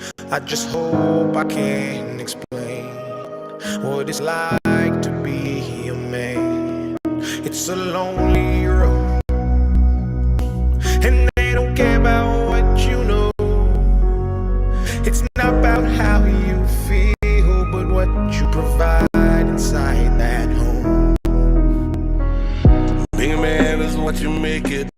You can't always live up to expectations. You try to please everybody while you struggle, so you fake it and end up out of balance, compromising situations. As a good man, do what he should, man. Give everything he has and do everything he could, man. You might find yourself feeling all alone inside a house you built that you don't recognize as home. And that's what my daddy told me, and I'll tell my son the same. Now that I'm older, I relate and I actually feel his pain. He never cried, he might have lied, but he did not complain. And he said, son, one day you'll have to do the same. I get emotional when I stop and think, and I look around beyond the county lines of my small town. I think about all the men out there who feel like I do now, who are screaming on the inside but won't ever make a sound. I don't expect you to understand. I just hope I can explain what it's like to be a man. It's a lonely road, and they don't care about what you know. It's not about how you feel, but what you provide inside that home. Don't give up, keep fighting. As a man, our sun is our horizon, and our father's actions play a role, and we end up like them. So they can't let us see them hurt, cause we'll embody what they do and start a generational curse. No wonder most men are so depressed, all the things that they can't express. They go to war, get thrown on the shelf, then go back to war with their mental health. Then grab that bottle and ask for help, try to pull themselves out of hell, then fall back down and then realize that they're gonna have to do it themselves. It's the circle of life. As a man, you provide. They don't know what you're worth till the day that you die, and that's when they start crying. Then move on to a man to confide in. That's why we feel we can't hide ourselves. We don't expect you to understand. We just hope we can explain what it's like to be a man. It's a lonely road, and you don't care about what we know. It's not about how we feel, but what we provide inside that home. That home. It's not about how we feel, but what we provide inside that home.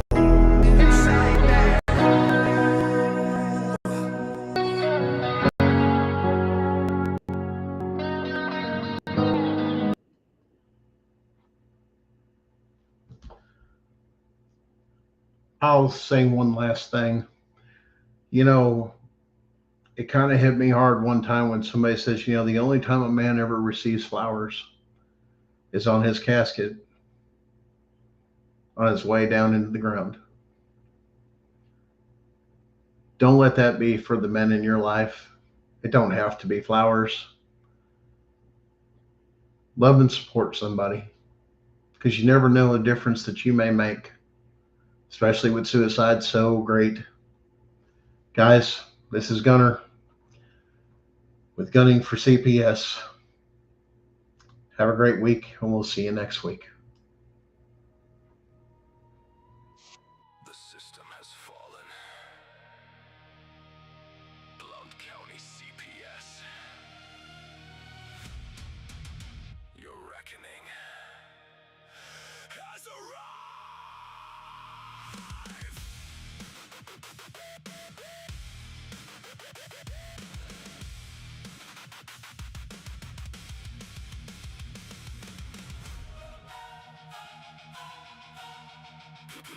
No more lies.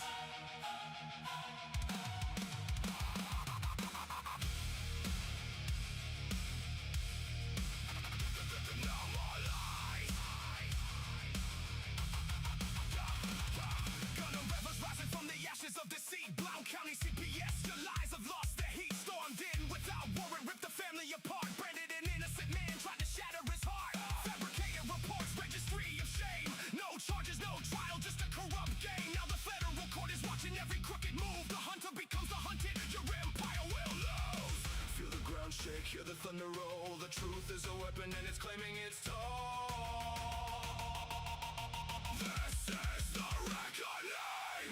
Gunner Evans bringing the storm. Blount County CPS, your reign is torn. The reckoning. Justice screams your name in fire. For every stolen child, for every broken empire. The reckoning is here. Burn higher.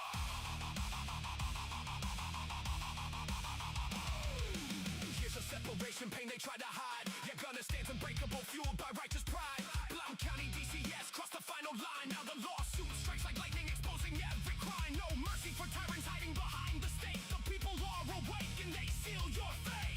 Power you abuse will crumble into dust. The Father's war is raging, injustice we trust. Feel the ground shake, hear the thunder roll. The truth is a weapon and it's claiming its toll.